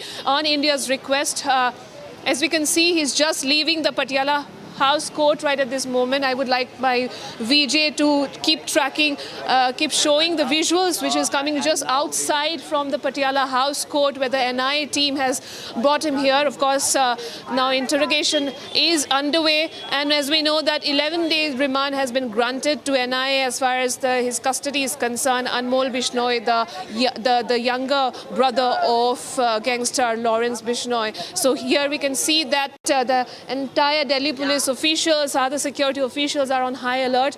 This has been on, his extradition has been one of the most the topmost priority as far as after Rana. Of course, now it's Anmol, which is very important. It's a huge win for India, because since last year, as we know that it was in the year January that India has requested for his extradition, and after that, of course, the US State Department has taken up investigated this case, and as we know, in November 2024 last year, the US authority, the immigration authorities, has detained him as far as because he was traveling with fake passport. So yes, there are multiple such criminal charges against him, starting from extortion, murdering. Of course, he's one of the prime suspects as far as murdering of former Maharashtra minister, that's Baba Siddiqui, and also multiple charges against him, including the killing of Punjabi singer Sidhu Moosewala, for that matter. Of course, he's one of the prime suspects as far as shooting outside Salman Khan's residence, the Bollywood star's residence, is concerned. So yes, multiple such charges, and the custodial interrogation will now take place. As you can see, I can ask my VJ. That's Anmol Bishnoi leaving for NIA headquarters with a bulletproof. Of course, the fact that complete security, foolproof security has been granted to him. He has just left the NIA headquarters. The security officials has been deployed here right at this moment, and he now leaves for the NIA headquarters. As we know that 11 days custody has been granted to NIA, but yes, he has been in the list most wanted list as far as most wanted list in for NIA, and also that Mumbai police, be it Haryana police or Delhi police, has been is on the list of these states, because there are multiple such criminal charges against him across the country, across the entire nation. As I have already mentioned, the prime suspect for murdering the NCP leader, Baba Siddiqui, for that matter. Back to you. I think this is the big news that's also coming in. I want to stay with those visuals that are coming in from the Patiala House Court, dragged back from the United States. Anmol Bishnoi now heads to the NIA headquarters. I think very crucial, Chandrakala, to stay with you and understand what the NIA had said, because the NIA had said so clearly that he is wanted in some of the biggest cases that we are speaking about. Inside the Patiala House Court, we are showing those visuals. Anmol Bishnoi is the 19th accused to be arrested for his involvement in the terror syndicate that is led by his brother Lawrence Bishnoi. He was charge-sheeted by the NIA in 2023. For 2 years, the investigations against him have been going on. Also actively designated with terrorists like Goldie Brar, Lawrence Bishnoi, and he's committed terrorism and terrorist acts in the country from 2020 to 23. This is so critical because not only Tahavu Rana, but now from the United States, after we got Lakhwinder, another aide of the Lawrence Bishnoi gang back from the United States. This is now live pictures that are coming in of Anmol Bishnoi, who's been dragged back to India. I want to go back to Chandrakala. Chandrakala, give us more details about the charge sheets that are pending and the charges that are there against Anmol Bishnoi. Tripod ये अच्छा ले लिया ना चलो चलो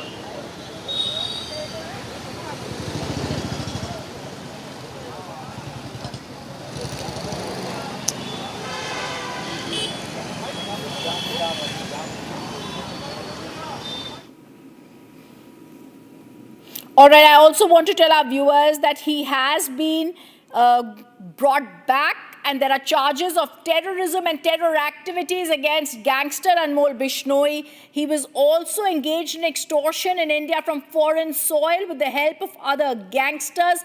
One of the key charges against him. Staying with those pictures from the Patiala House Court, let me go across to Ishan, also joining us. Ishan, the words from the NIA are so clear. 11-day custody has been asked for. Full list of allegations against him are so clear. He's also been arrested as accused in the murder of NCP leader Baba Siddiqui. He was charge-sheeted for various crimes, including aiding terrorism, Ishan.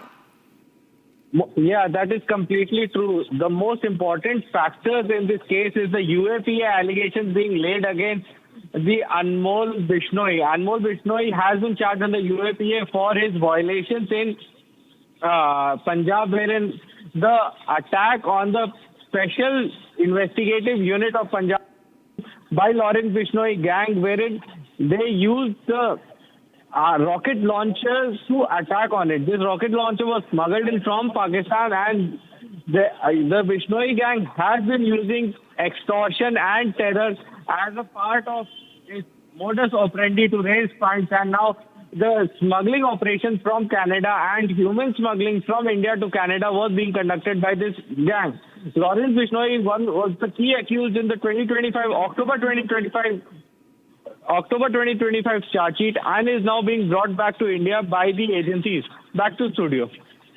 All right, thank you for giving us those details. The top focus that we'll continue tracking at this time. Viewers, the other top focus that we have right now, top government sources in the Air India case tell us that when Air India has asked the government to be given back 4,000 crore rupees as compensation, the matter of 4,000 crore subsidy will be evaluated and the matter will be taken up with other stakeholders on the requests that have been made by Air India. The likely third round of the meeting with the Ministry of Finance will also be taking place. This is the top focus and exclusive angle that we have been tracking right here at Republic TV. I want to try and go across to my colleague Harsha on this focused story. And Air India, while everybody has been speaking about Operation Sindoor and we are celebrating our victory, in the third round of meetings to be held, Air India knocks at the PMO door asking for 4,000 crore relief amid soaring losses.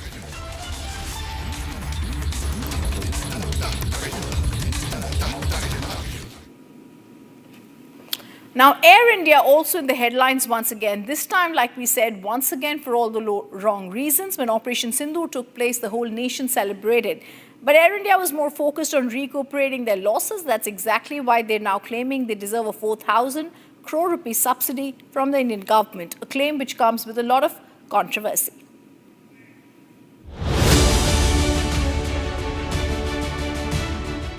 Air India is back at the government's doorstep, this time with a demand that has triggered immediate questions and serious pushback.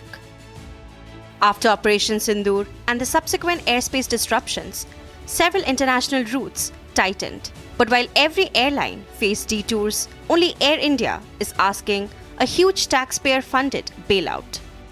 The carrier has sought an urgent intervention from the PMO, where a high-level meeting has concluded, and the ask is staggering. Air India is seeking permission to use Chinese airspace and a 40,000 crore subsidy to cover mounting losses. Air India says that the detours post the Pahalgam terror attack have caused fuel burn, crew time extensions, citing mounting operational losses. But here's the real question. If every airline is flying longer routes, why is only Air India claiming crisis-level losses? Should public money be used to compensate a private airline?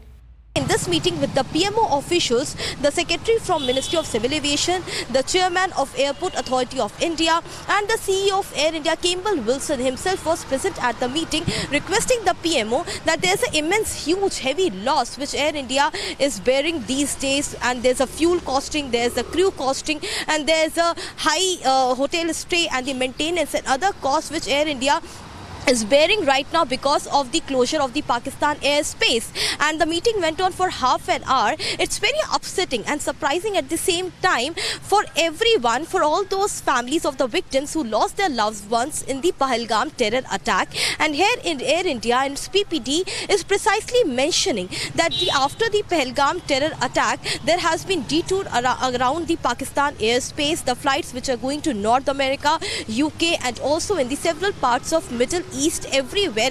Additional 49 to 50 minutes is taking for the aircraft to go, and that is the reason Air India is an immense loss, and the government should help Air India and give the subsidy of rupees 4,000 crore.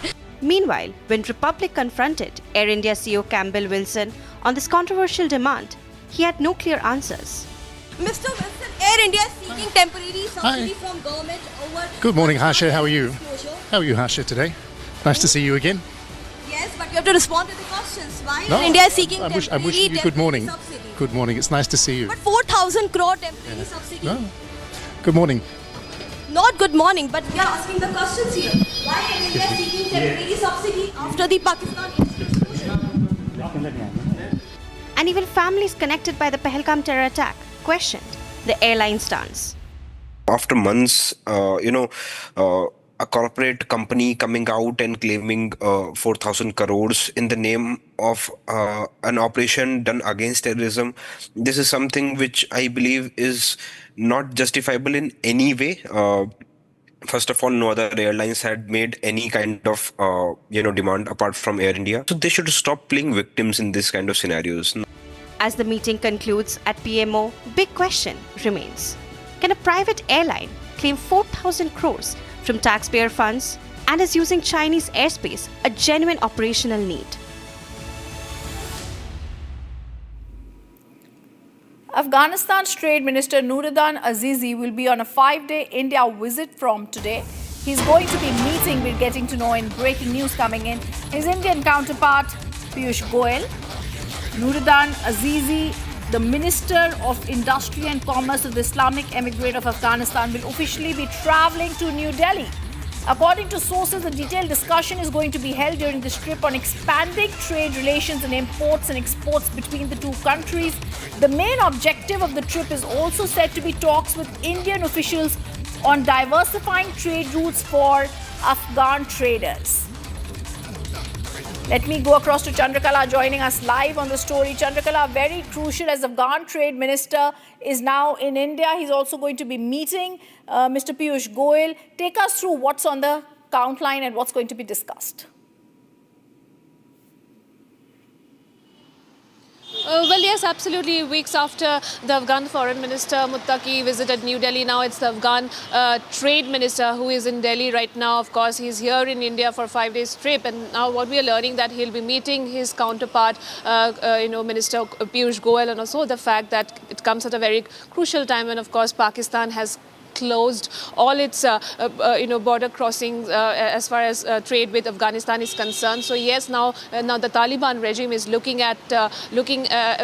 to expand its trade relation with countries like India. So this is something very crucial because during the foreign minister visit also he has also very clearly mentioned that now India Afghanistan partnership is very crucial as far as trade and other sectors are concerned. So yes, this also comes at a time that Pakistan has kept its land border crossing with Afghanistan closed after the border clashes, which has impacted exports, as far as Afghan exports are concerned, especially in terms of fruits, dry fruits for that matter. So yes, a very crucial meeting is supposed to take place. He's slated to meet Minister Piyush Goyal. Also comes at a time when we know that various other trade deals are, we are eyeing on various other trade deals with the US. Of course, with the European Union for that matter, or the UK now. Yes, of course, the Trade Minister of Afghanistan is in New Delhi. He will be meeting Commerce Minister Piyush Goyal, and various other meetings are also slated. Earlier today, he visited the India International Trade Fair held in Pragati Maidan, and he's now slated to meet Minister Piyush Goyal. Over to you. All right. Thank you, Chandrakala, for giving us those details. Now, viewers, there's also breaking news that's coming in. Bangladesh delegation to the 7th NSA level meeting of the Colombo Security Conclave was also led by the National Security Advisor, Dr. Khalilur Rahman, met with National Security Advisor in India, Mr. Ajit Doval, his team today in Delhi. They discussed key bilateral issues. He also invited our NSA to visit Bangladesh at his convenience. Remember, viewers, this is the bilateral meeting that has taken place. This is the first interface between the two NSAs in the midst of severe strains in relations between Dhaka and New Delhi in the wake of the fall of the Sheikh Hasina government on 5th August last year. Let me go across to Prem, who's joining us live on the story. Prem, the meeting has taken place even as contacts between the top leadership of India and Bangladesh since the interim government took power have been few and far between. Bangladesh NSA Khalilur Rahman, along with his team, delegation has met NSA Ajit Doval today.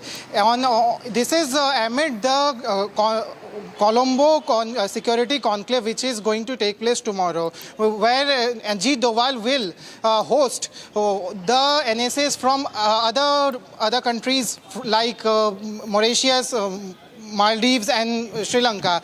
Remember, viewers, this comes amid Bangladesh Bangladesh former Prime Minister Sheikh Hasina has been sentenced to death by the Bangladesh court, and this is really important because after the sentence, Bangladesh has... Hello? Thank you, Prem, for giving us those details. Now, INS Saidri participated in the sea phase of exercise Malabar 2025 from 13 to 17 November. The 4-day high-tempo sea phase has also included anti-submarine warfare, visit board, search and seizure, gunnery firing, underway replenishment and cross-deck helicopter operations. In addition, sea riders will also exchange between participating ships to share best practices and to enhance mutual understanding.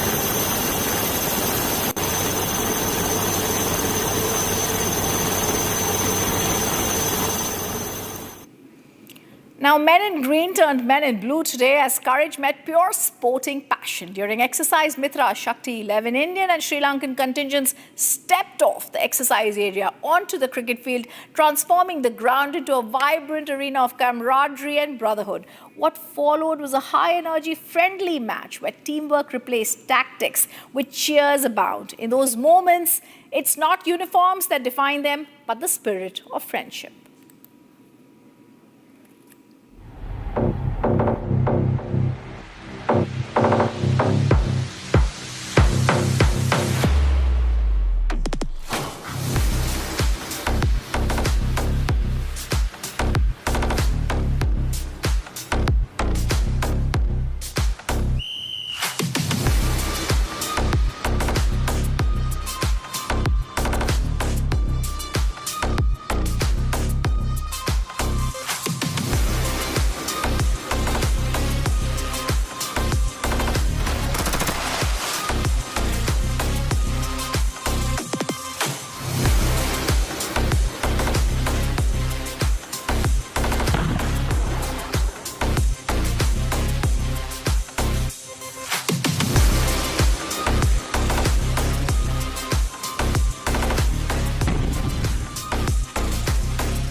Coming up after a short break, US report exposes China's disinformation campaign.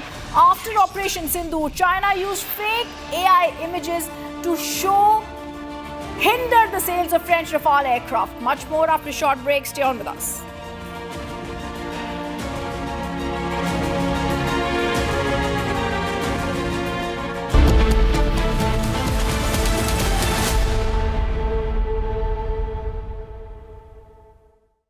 आधे bowl दही में 4 चम्मच MDH चटनी पुदीना मसाला डाला, stir करो, पुदीना चटनी तैयार। MDH चटनी पुदीना मसाला। Some places feel like they've been waiting for you, where every piece speaks of legacy, from diamonds that celebrate ambition to festive gold that honors tradition. LD Sons. Pure सूजी pasta उबालो मिलाओ और खाओ 8 minute में तैयार। क्या test है सबका राजा हार्डकोर मसाला। केसरिया से मन जोगी हुआ रे, दिल झूमे देखो मतवारा हुआ रे। केसरिया से मन जोगी हुआ। हर पल मनाओ केसरी त्योहार। विमल, बोलो जुबान Kesari.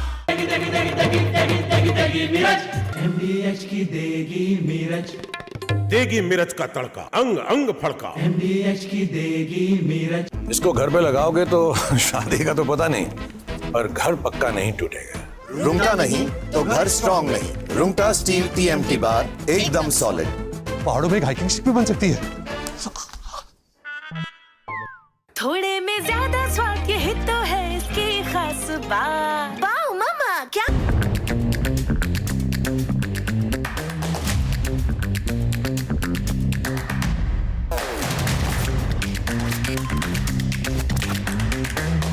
The infrastructure industry, the real estate industry, and everything associated with it eventually is a huge contribution, not just to the country's GDP, but to our overall potential to be a global player.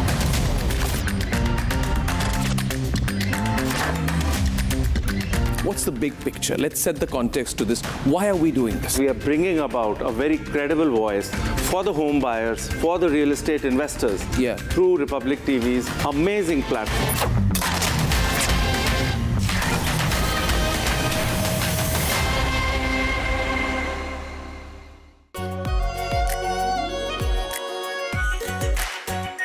Our pure Shahi Paneer Masala. Delicious, healthy, every day. 13,000 placements last year. At Amity, we are committed to nurturing passionate, hardworking and proactive professionals. अब छोलिया हो या लोबिया, सफेद चने या काले चने, सब कुछ मजेदार बने। Some places feel like they've been waiting for you, where every piece speaks of legacy, from diamonds that celebrate ambition to festive gold that honors tradition. LD Sons. थोड़े में ज्यादा स्वाद, यही तो है इसकी खास बात। वाओ मामा, क्या स्वाद है? अरे मेरे राजा, राजा और प्योर मसाला। इसको घर पे लगाओगे तो शादी का तो पता नहीं, पर घर पक्का नहीं टूटेगा। रूंगटा नहीं तो घर स्ट्रॉन्ग नहीं। रूंगटा स्टील TMT बार एकदम सॉलिड। पहाड़ों में एक हाइकिंग स्टिक भी बन सकती है। दादी के हाथों का जादू और खुशबू से महकता घर, माँ की मुस्कुराहट और खाने की सुगंध। MDH गरम मसाला, क्योंकि हर रिश्ता है स्वाद से जुड़ा। Some places feel like they've been waiting for you, where every piece speaks of legacy, from diamonds that celebrate ambition to festive gold that honors tradition. LD Sons. Are pure सूजी pasta, उबालो मिलाओ और खाओ। 8 minute में तैयार। क्या test है, सबका राजा आर प्योर मसाला। Hi, this is Rajan Navani, Chairman and MD of the Jetline Group. Excited to be a part of the India Economic Summit being hosted by Republic Business, happening on 28th November at the Republic headquarters in Noida. See you at the summit.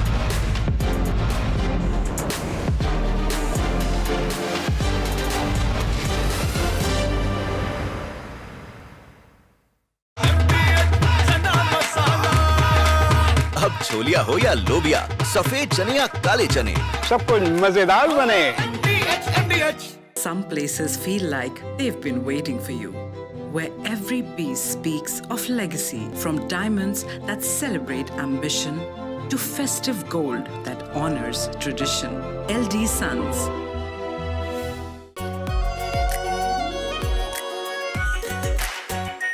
Are pure shahi paneer masala, delicious, healthy, everyday. इसको घर पे लगाओगे तो शादी का तो पता नहीं, पर घर पक्का नहीं टूटेगा। रूंगटा नहीं तो घर स्ट्रॉन्ग नहीं। रूंगटा स्टील TMT बार एकदम solid.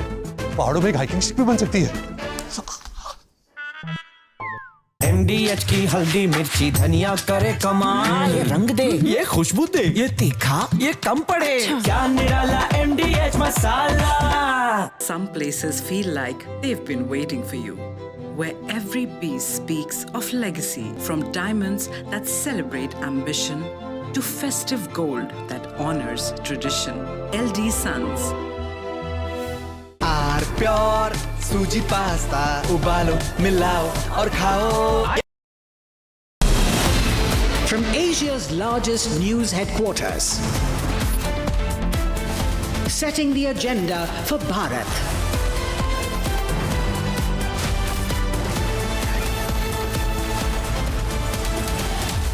You're watching Republic.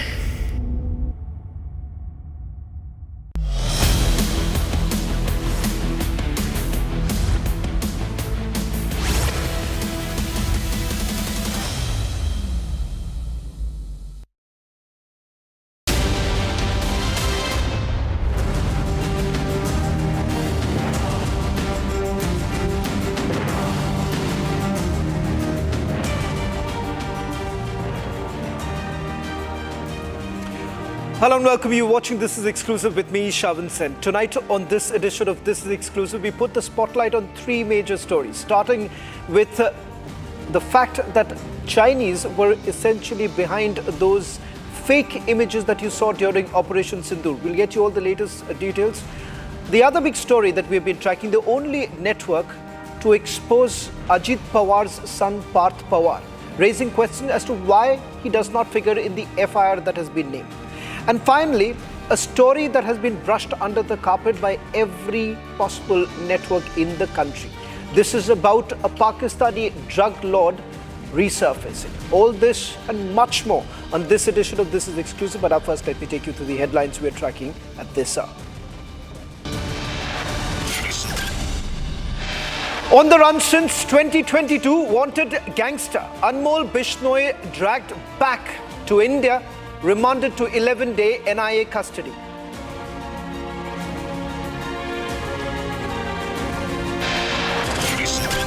US report exposes China's disinformation campaign after Operation Sindoor. China used fake AI images to hinder the sale of French Rafale aircraft.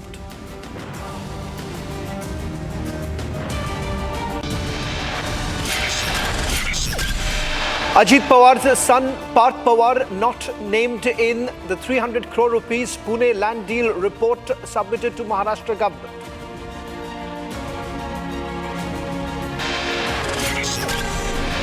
Notorious Pakistani drug lord Haji Salim resurfaces in a case related to 2021 narco consignment seizure. Only on Republic TV we get you the latest details of what really happened in the Kerala High Court.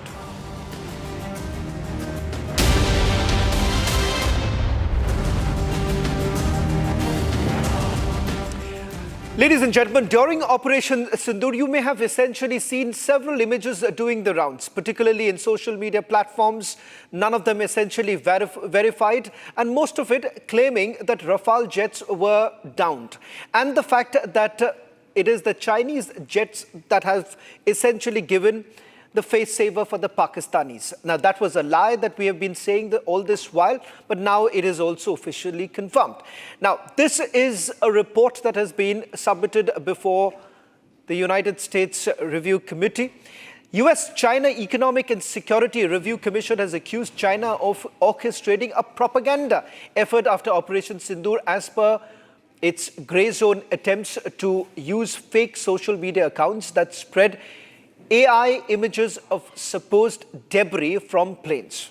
The report lays the facts bare that Beijing opportunistically used the May clash between India and Pakistan to advertise the advanced technology of its weapons, useful in the context of its ongoing border tensions with India and its growing defense industry goals. On your screens right now, we're going to put out full details of this report and the chair, what is it that they've essentially wanted to say. On your screens, this is exactly what the review committee on China had to say with regards to China's disinformation campaign. In fact, they are quoting French intelligence to indicate the fact that there was a campaign that was started by the Chinese to basically ensure that Rafale's rates stocks really go down. And the fact that they are able to convince potential buyers about Chinese aircraft. Let me also now take you through some more details coming in, some more breaking news coming in on this entire story that is first broken by Republic TV. This is about Pakistan's use of Chinese weapons to down French Rafale fighter jets used by India. Now became a particular selling point for the Chinese embassy defense sale efforts. On your screens right now, this is exactly what the Chinese had to indicate. The Chinese embassy banked on Pakistan using their own weapons. Over the next couple of minutes, I'm also going to take you through instances where during Operation Sindoor, efforts were essentially made to lie on several aspects. Before I go across through all the elements that we have basically lined up for you to understand what exactly happened during Operation Sindoor. Breaking this down is Group Captain Anant Mathur, a veteran Indian Air Force pilot who's joining us on this broadcast.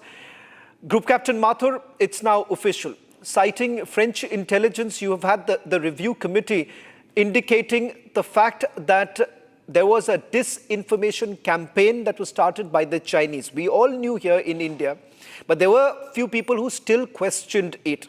How do you really look at this report which has now been made public? Hi, good evening. So firstly, I want to tell you that this aspect is an important aspect of any statecraft which involves information warfare. And it is important for India to stay united against this kind of information warfare. Fault lines in India will be exploited by our adversaries, and China is one of them. And while this report pinpoints China, they were not the only people who were doing this information warfare against us.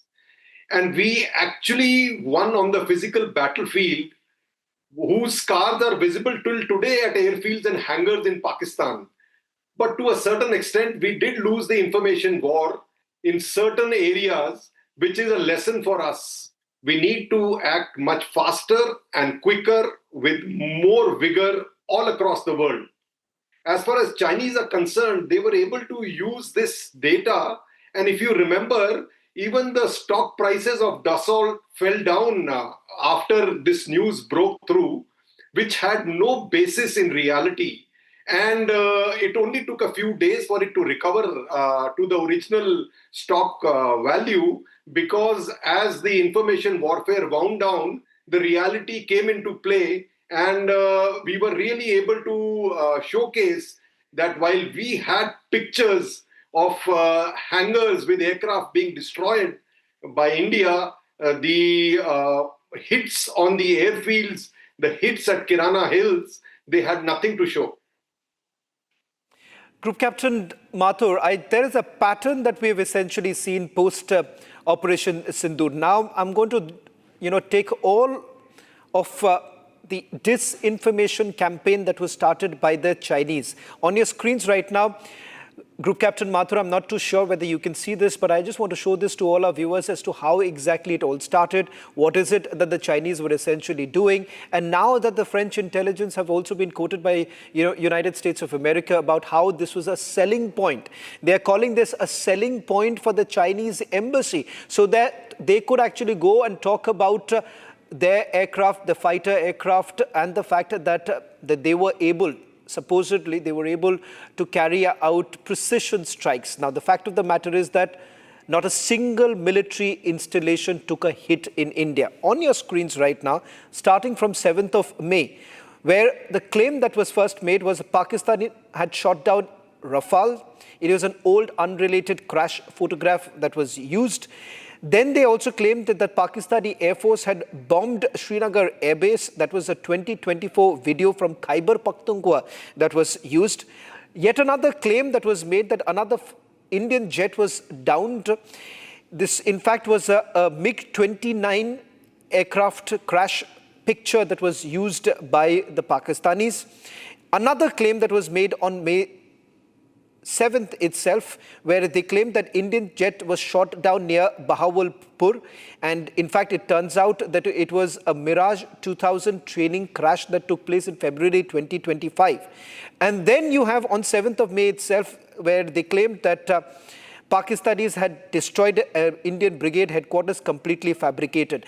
Group Captain Mathur, while I take our viewers through this entire pattern, I want you to help us understand why was it the need of the hour for the Pakistanis and Chinese? Why is it that the JF-35 was something that the Chinese couldn't have sold? Their missiles, if you really look at the PL-15 missiles, that too turned out to be a complete Chinese dud missiles. I want to go back with the graphics also while you try and help us understand that. See, we have seen actually so many photographs which India has shown where PL-15 just ran out of fuel or just fell down in India, few of them completely intact. Has Pakistan been able to show any of the Meteor launches which were found intact on their side? Because all those hit their aircraft, but none of them hit our aircraft, and they were found lying in the fields, where even the fuse which is supposed to make the missile self-destruct did not work.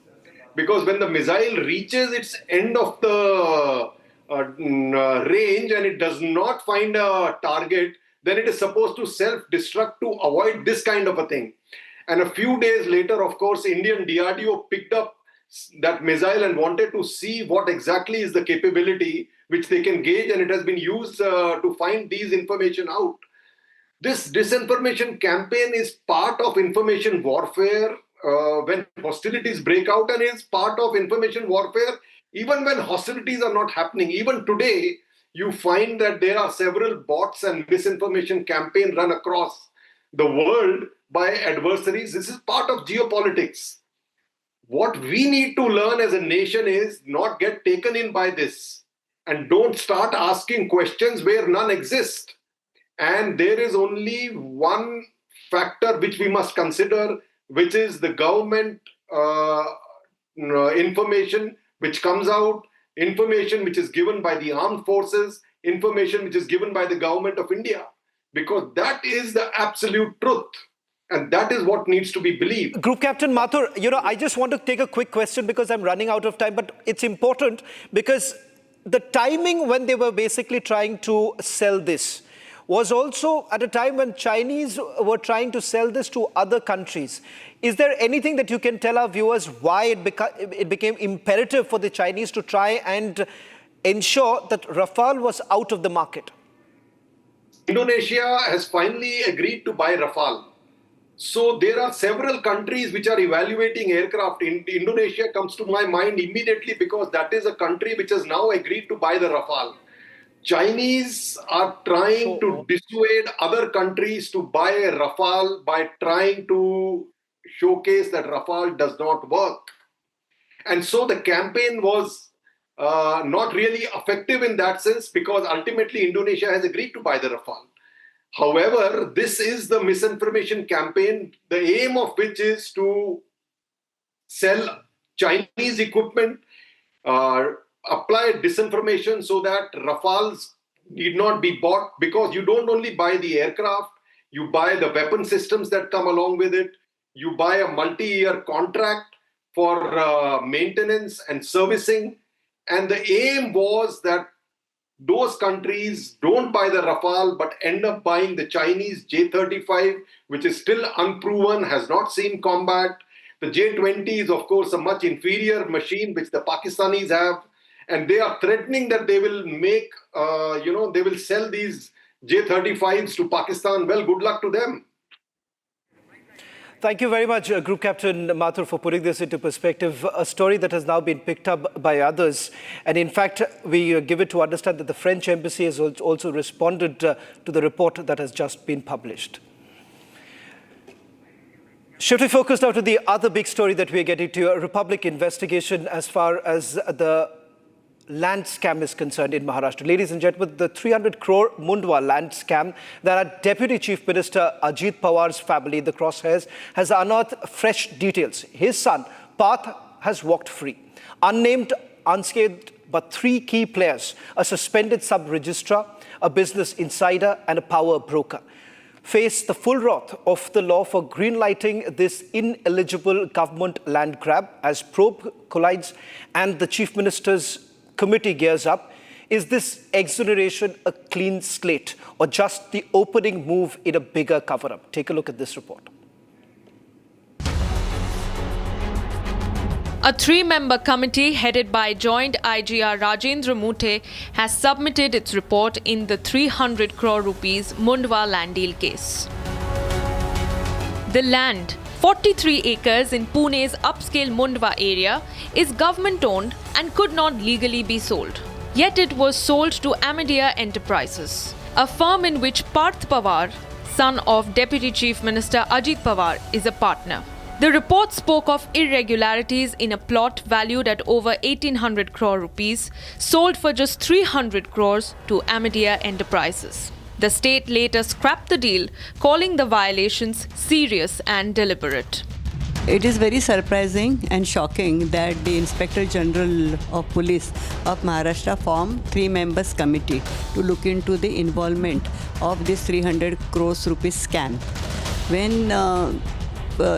When the ownership is belonging to Parth Pawar, 90%, the whole deal has taken place on behalf of his company, and there is lot of other or lot of documents are there to show that they cannot bifurcate or separate Mr. Parth Pawar individually and the company separately. But investigators say Parth's name does not appear on any document linked to the sale. As a result, the committee report makes no reference to Parth Pawar.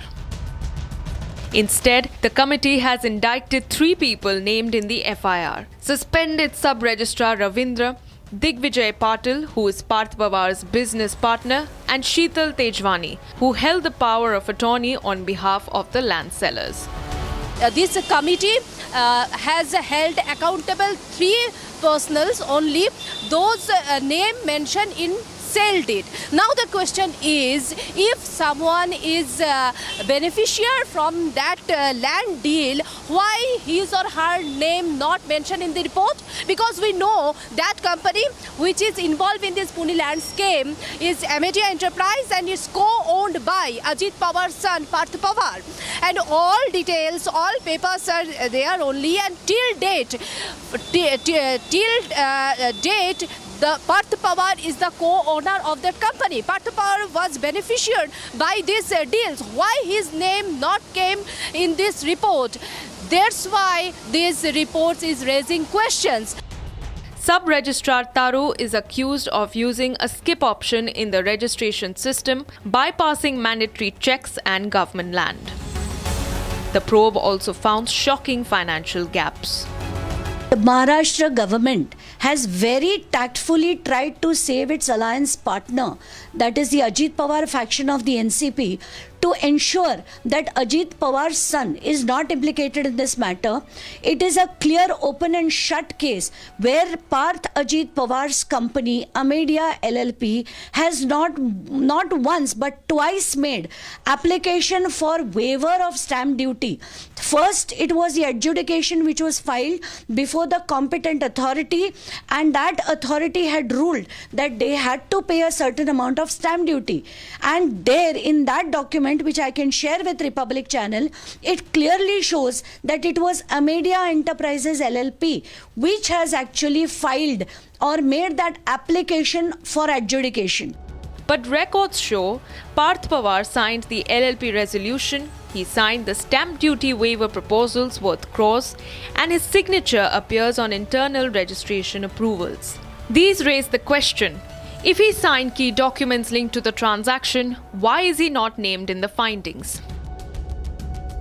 Officials maintain the committee's mandate was narrow, limited to procedural lapses, not criminal liability. But critics argue that if Parth signed resolutions, approvals and waiver requests, his role cannot be dismissed. A separate high-powered committee, headed by the Additional Chief Secretary, is now examining whether these signatures and approvals amount to greater responsibility. Meanwhile, Amedia Enterprises has been issued a notice to pay 42 crore in stamp duty after the deal was cancelled. The company has 7 days to respond. And as documents repeatedly show Parth Pawar's signatures on key approvals, the central question remains, if it was his company and his paperwork, how was he not named in the probe report? The man who started all of this, the entire investigation, Vijay Kumbar, the whistleblower in the case, is joining us. Mr. Kumbar, thank you very much for joining us on this broadcast. Maharashtra government indicating that this is not the final report. This is only to do with the stamp evasion, and the fact of the matter is that it is going to be the additional chief secretary that is going to look into this entire matter. So why are we jumping the gun, is what they are saying. No, we are not jumping the gun because this would, ये सब कुछ जो होना था ना वो सबसे पहले होना चाहिए था. इसके लिए जो सारे डॉक्यूमेंट्स है वो गवर्नमेंट के पास है. इसके बावजूद जो डिले किया जा रहा है, डिले हो रहा है, वो उस पर लोगों का शक है, क्योंकि इसमें कोई भी रॉकेट साइंस नहीं था कि इसके इमीडिएटली कुछ नहीं कर सकते थे. एक बात जाहिर है इसमें कि उन्होंने एक लिखा है इसमें कि ये जो दस्त किया है, ये डॉक्यूमेंट किया है, वो अमेडिया एंटरप्राइजेस ने किया है.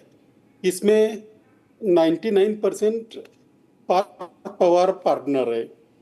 उन्होंने जो बाकी चीज़ें लिखी है, इसमें तो एफआईआर इमीडिएटली होना चाहिए. Amedia Enterprises LLP and partner Digvijay Patil, इनके बारे में जो एलिगेशंस है, knowingly attempted to purchase government land, बहुत बड़ा आरोप है. fraudulently sought stamp duty exemption, manipulated document submitted for stamp duty inquiry, evasion of stamp duty investigation, attempted to register deed through false representation. क्या एक छोटे आरोप है? क्या इसमें किसी को छोड़ा जा सकता है? बाद में इन्वेस्टिगेशन करेंगे, बाद में ये करेंगे. तो ये सब कुछ है, ये पहले ही होना चाहिए था, इसलिए लोग ये कर रहे हैं और इसमें इसलिए डिले हो रहा है, इसमें इसलिए बार बार रोका जा रहा है कि इसमें अजित पवार जी का लड़का है। अगर कोई और होता तो क्या इतनी देर लगती? विजय जी, ये जो आरोप है, ये अगर किसी आम आदमी पर होते तो उसका क्या होता?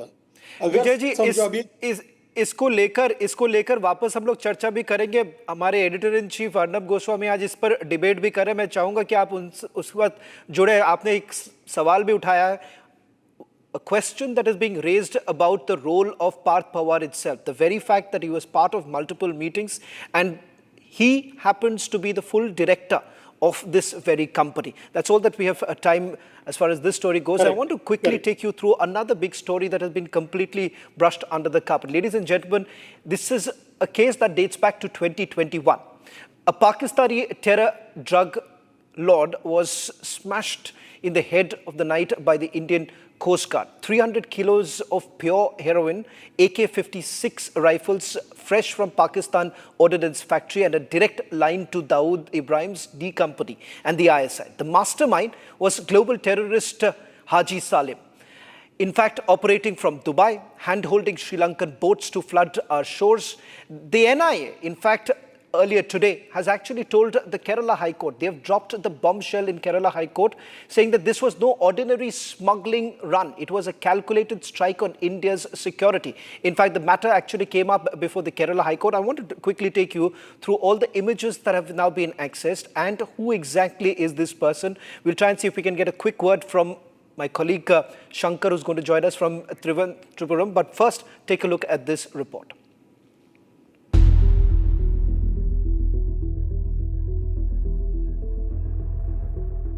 In a daring midnight operation, the Indian Coast Guard intercepted and disabled a Sri Lankan fishing boat, Ravi Hansi, 370 nautical miles off Minicoy Island in 2021. 6 Sri Lankan crew members were arrested on the spot, and later 7 more Sri Lankan refugees were rounded up in Tamil Nadu and Kerala. The National Investigation Agency's latest revelations before the Kerala High Court has stunned everyone. The kingpin behind this arms drug consignment is none other than Pakistani terrorist and drug lord Haji Salim, a close associate of ISI and Dawood Ibrahim's D Company, wanted by Interpol and several global agencies. Call data records show the accused were in direct contact with Haji Salim, a UAE national and an Indian handler. The plan was to smuggle the deadly cargo through Lakshadweep to destabilize India. The operation in itself was a textbook example of real-time intelligence fusion. Technical intelligence inputs between March 15th and 17th merged with live surveillance by Coast Guard dorniers and ships led to pinpoint interception of the drifting Ravi Hansi. As investigations continue, the Kerala High Court is set to deliver its final order on the bail. Well, that's all that we could pack in this edition of This Is Exclusive. Coming up, trending with my colleague Ayun.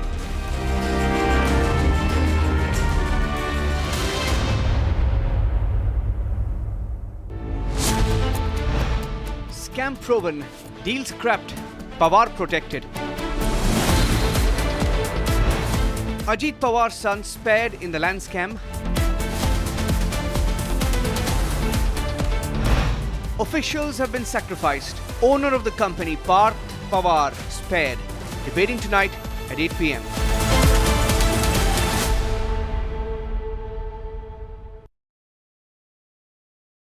Co-powered by Century Ply Club Prime. Raho befikar. पैसा लगाना है तो century ply club prime पे लगाओ। डूबेगा नहीं, जलेगा भी नहीं, कोई खा नहीं जाएगा, धोखा नहीं देगा, ऊपर नीचे भी नहीं होगा, सेफ रहेगा, सिक्योर्ड में मिनिमम 30 साल का रिटर्न देगा। अब इससे बेटर इन्वेस्टमेंट है तो बताओ। सेंचुरी प्लाई क्लब प्राइम, रहो बेफिक्र। ये है सीक्रेट रेसिपी MDH का जीरा सिप जल जीरा मसाला। सिप सिप जीरा सिप जीरा सिप MDH का जल जीरा जीरा सिप जीरा सिप MDH का जल जीरा जीरा SIP. Some places feel like they've been waiting for you, where every piece speaks of legacy, from diamonds that celebrate ambition to festive gold that honors tradition. LD Sons.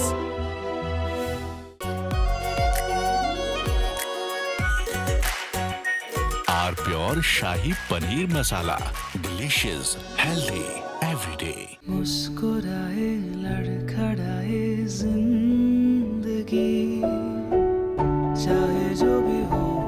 Sir, patient के लिए कौन सा room prefer करेंगे आप? जिंदगी भर के प्यार का कोई रेट कार्ड नहीं होता।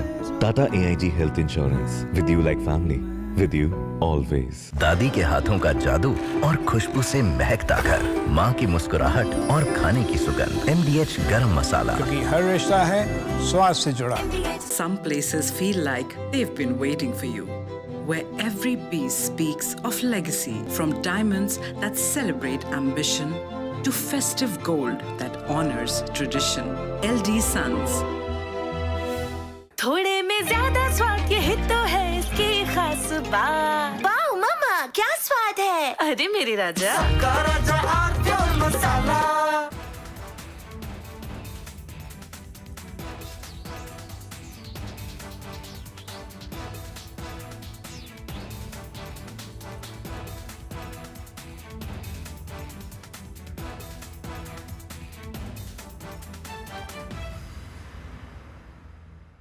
China and Japan are clashing verbally over Taiwan.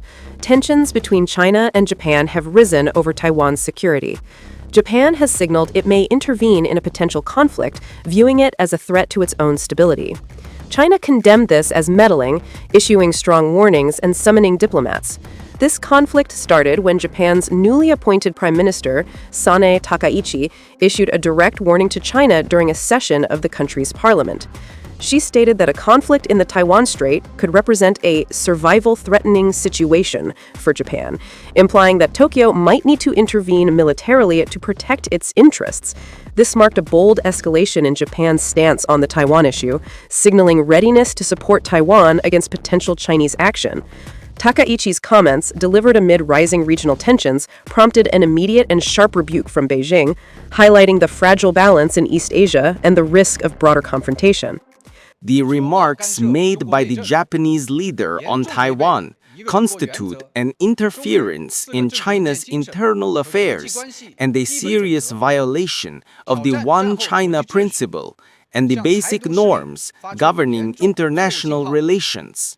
Such words are extremely irresponsible and dangerous in nature and have caused very negative impact. Taiwan is an island of 23 million people, situated about 100 miles off China's southeast coast. China regards it as a breakaway province under the One China principle, insisting that other countries acknowledge this and avoid treating Taiwan as a sovereign state. Taiwan, however, maintains its own government, conducts elections, and runs an independent economy, a setup rooted in 1949 when China's civil war concluded with the defeated nationalist forces retreating to the island while the communists consolidated power on the mainland. This division has persisted without full-scale war, but mutual distrust has grown. China has intensified its military presence around Taiwan in recent years, viewing reunification as a national goal. For instance, in October this year, H-6K bombers from the People's Liberation Army Air Force conducted flights over the island, while June exercises involved over 70 aircraft, including J-16 fighters and unmanned drones, crossing the median line of the Taiwan Strait. Naval operations have featured Type 052D destroyers and Type 054A frigates patrolling the waters. Beijing frames these as defensive drills to deter independence moves. Japan claims to be a peace-loving nation, yet the Takaichi administration has made vague and ambiguous remarks. China is seriously concerned about Japan's recent military and security developments. In turn, the United States supplies Taiwan with arms like Patriot missiles and F-16. Was Congress pushing China's anti-Rafale campaign? From Asia's largest news headquarters, setting the agenda for Bharat.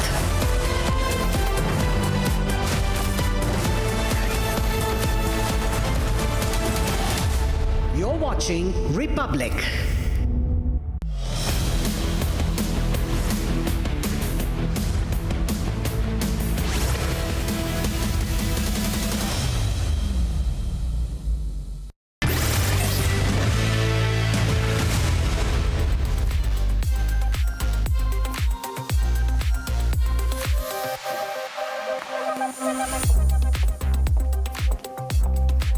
smartphones to your smart televisions, trending stories are breaking the internet. Tonight, we have packed for you. Let's start with Janvi Jindal as she does India proud with winning a major feat with 11 Guinness World Records. And then comes the much controversial US-Saudi meet. Despite the US intelligence findings linking the prince to the 2018 Washington journalist murder, he also went viral for dismissing this important address and instead harping about his lack of sleep schedule. And lastly, we see an outage on Amazon Web Services. We have this and a lot more packed in this episode for you tonight. I'm Oyana and this is Trending.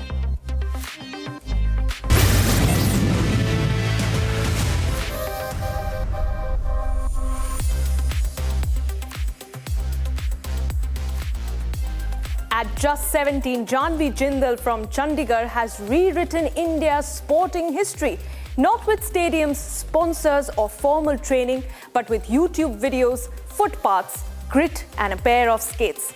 Today, she stands as India's highest female Guinness World Record holder with 11 Guinness titles, second only to Sachin Tendulkar's 19 among Indian sportspersons. What makes her journey even more extraordinary is that Janvi is entirely self-taught.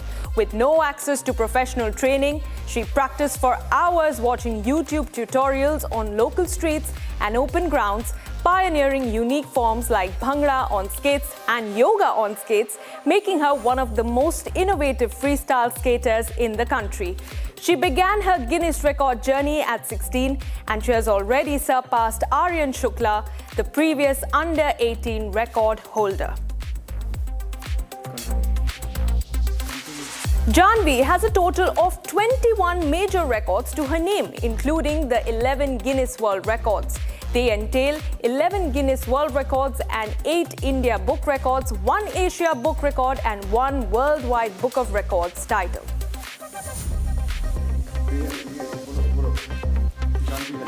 Joining us live, ladies and gentlemen, is Janvi Jindal herself. Let's go straight across to her. She's the woman of the moment. Janvi, if you can hear me, thank you for joining us on Trending this evening. 11 Guinness World Record titles at your young age. First up, how does it feel? Hi everyone, it is feeling amazing and it is such a huge honor that I'm able to have 11 Guinness World Record title under my name, becoming the highest Guinness World Record holder female in India and second highest after Sachin Tendulkar as a sports player. It is amazing. Janvi, I have to ask you, when you're spinning 12 rotations in just 30 seconds, what is it that is going through your mind at the time? You're nervous, you're full of tension, or are you at ease? What is it that is playing through your mind at the time? I am sorry, I'm not able to hear you. Janvi, can you hear me? Yeah, I can hear you now. All right.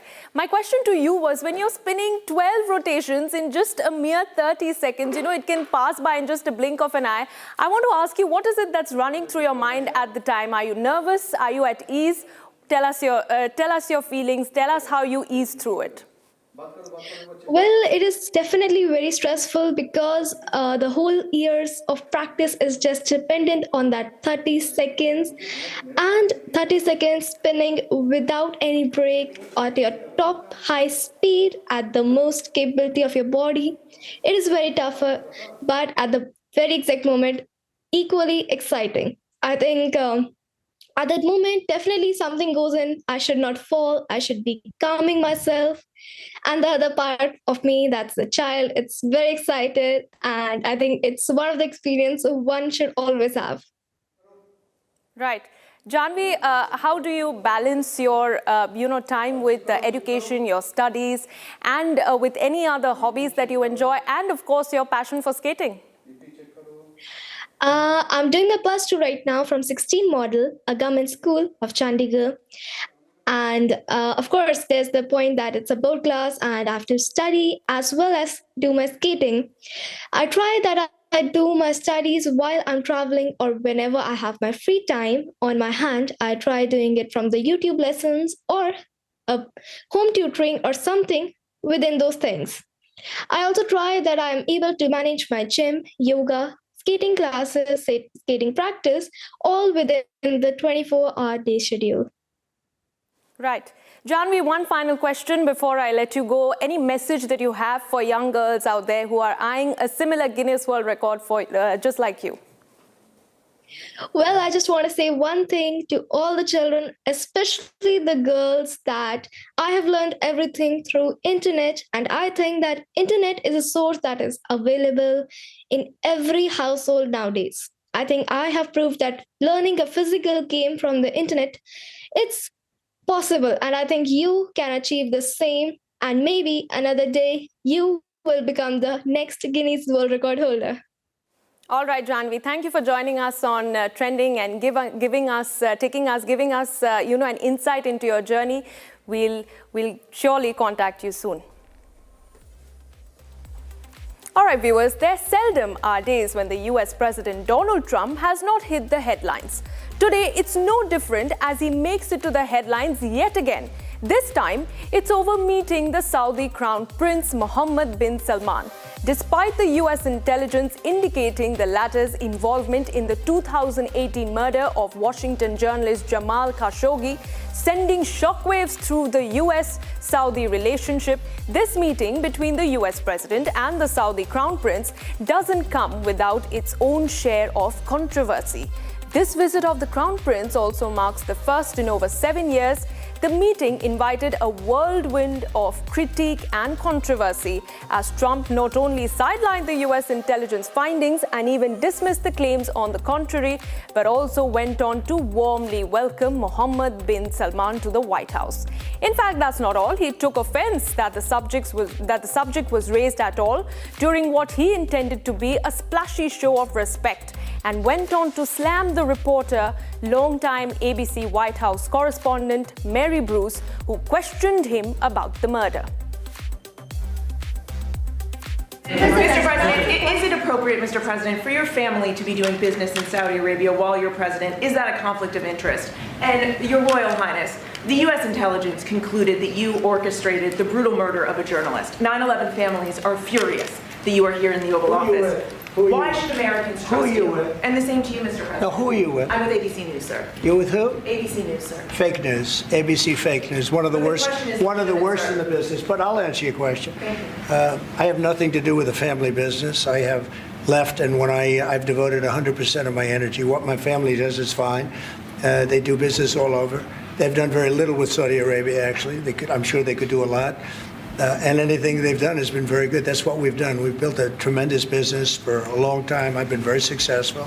I decided to leave that success behind and make America very successful.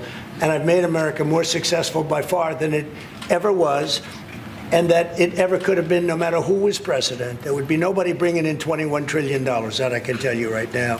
As far as this gentleman is concerned, he's done a phenomenal job. You're mentioning somebody that was extremely controversial. A lot of people didn't like that gentleman that you're talking about. Whether you like him or didn't like him, things happen. But he knew nothing about it, and we can leave it at that. You don't have to embarrass our guest by asking a question like that. And well, this dismissal of the US intelligence findings led to the widow of journalist Jamal Khashoggi demanding an apology from Crown Prince Mohammed bin Salman for her husband's killing after he called it a huge mistake.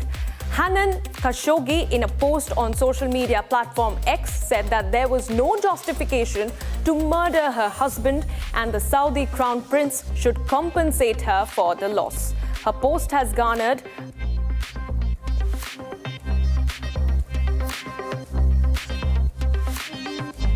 This, unfortunately, viewers, won't be the only time that Trump played foul to a reporter.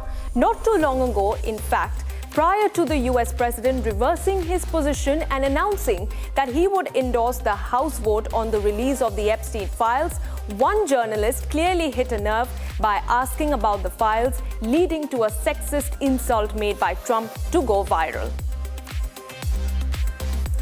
Dictated a couple of memos or something we bring.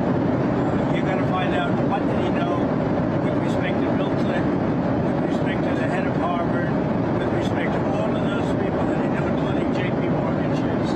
Yeah, Jennifer, go ahead. Incriminating in the files, sir. Quiet, begin. Venezuelans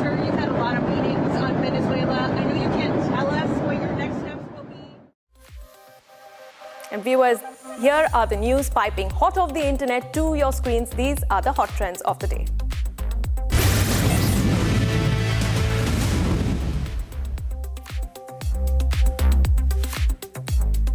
Pariniti Chopra and Raghav Chadha, who became parents on the 19th of October this year, have revealed their baby boy's name as Neer. Shared via a joint Instagram post on the 19th of November, the name blends elements of both parents' names and carries deeper meaning. In Sanskrit, Neer is associated with water, symbolizing clarity, softness, purity, and serenity, giving the name a calm and meaningful essence. On his 53rd birth anniversary, Assam's legendary singer Zubeen Garg received a massive tribute as 25,000 artists performed his hit song Mayabini in Assamese and Bodo at Chandamari, Kokrajhar. The event, held at the site of a proposed park in his honor, drew huge crowds and earned recognition from the India Book of Records and Asia Book of Records for the biggest group performance. Fans from across Assam and beyond joined in to celebrate the beloved musician. Jimmy Kimmel says the growing scrutiny around the Jeffrey Epstein scandal is clearly weighing on Donald Trump. On the 18th of November, both the House and Senate voted overwhelmingly to release the Epstein files, and Trump has been visibly irritated, lashing out at reporters who questioned him about it. Kimmel joked that Trump is not a happy little meal right now and loses his cool whenever Epstein's name comes up.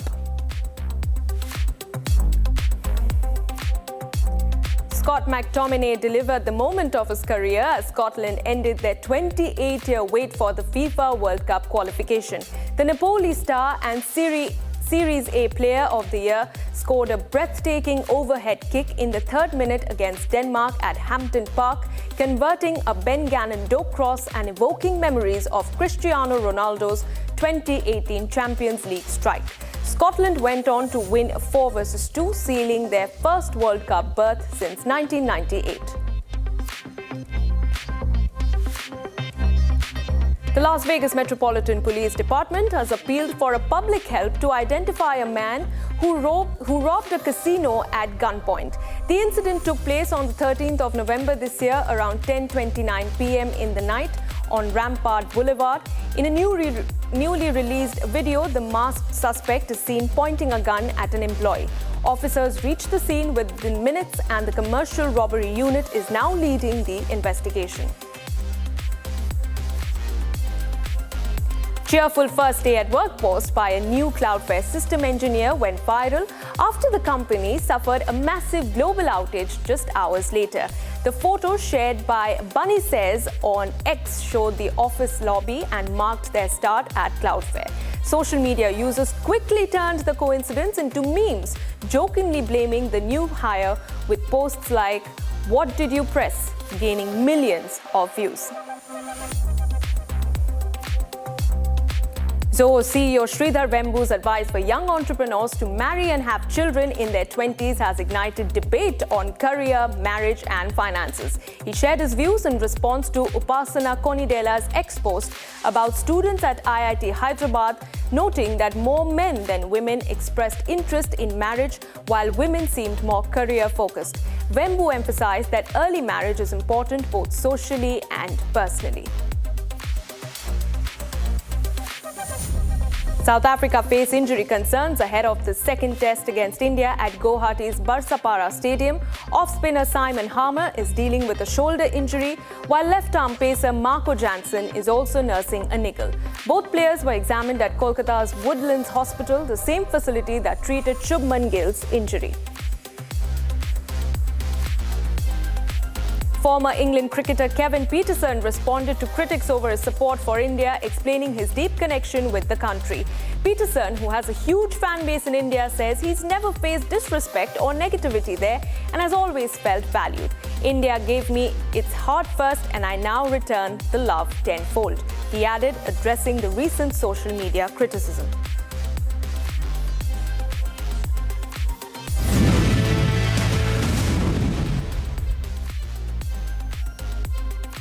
And viewers, the US president cuts no slack when it comes to going viral on the internet. Today is no different, as Trump has made it to the headlines and, well, the meme fest. This as he issues a clarification over the quote-unquote snooze fest allegations he's garnered over clips of him falling asleep through Oval House press conferences and important international meetings going viral. Yesterday, in fact, he went on to insist that he's not much of a sleeper, which isn't much of a consolation just days after he was filmed looking fast asleep. Yes, viewers, eyes sealed and slumped in his chair while hosting an Oval Office press conference earlier this month.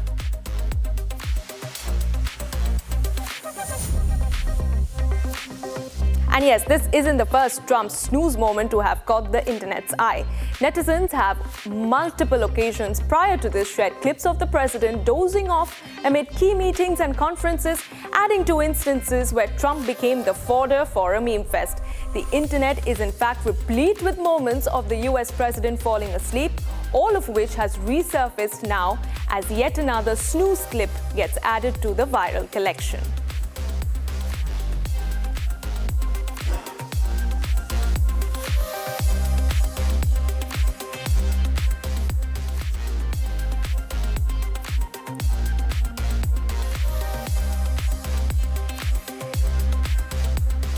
And Donald Trump's clarification came amidst an Oval Office meeting with Saudi Crown Prince Mohammed bin Salman. Yesterday, a Saudi reporter asked Trump of his work ethic, as Trump had prior heaped praises for the Crown Prince's work ethic during his visit to Riyadh in May. Trump had jumped at the opportunity to clarify and smoothen his newest dent on his image, as he said that both him and the Saudi Crown Prince are too busy thinking about our countries to rest. And what's funnier is that while issuing this said clarification, he didn't fail to take a dig at his favorite punching bag and fall guy, former US President Joe Biden, whom he ironically is increasingly likened to amid his recurring incoherencies. Much, and I don't sleep much. I think we have the same schedule. We're thinking about our countries. And if you sleep a lot and you're president, we just had one that slept more than any president. He broke every record. He sleeps all the time, during the day, during the night, on the beach. The only guy could fall asleep on the beach with the press watching. No, he's not a sleeper. I'm not a sleeper. We don't. We talk at night. We can talk. I can call him almost any time. He goes, hi, how you doing? It's like the craziest times. But now, when you love your job, when you love your country, and when you're in a position like we are, future king, highly respected, crown prince, and in my case, president, you're thinking about your country. You're thinking about making America great again. We're thinking about keeping Saudi Arabia strong and vital, and in a pretty tough part of the world, tricky part, right? Tricky part. A lot of tricky people. But he thinks about his country, and I think about my country. I don't want to sleep. All right, viewers, moving on. After several apps faced disruptions yesterday, Amazon Web Services have now been down for hundreds of users. Reports on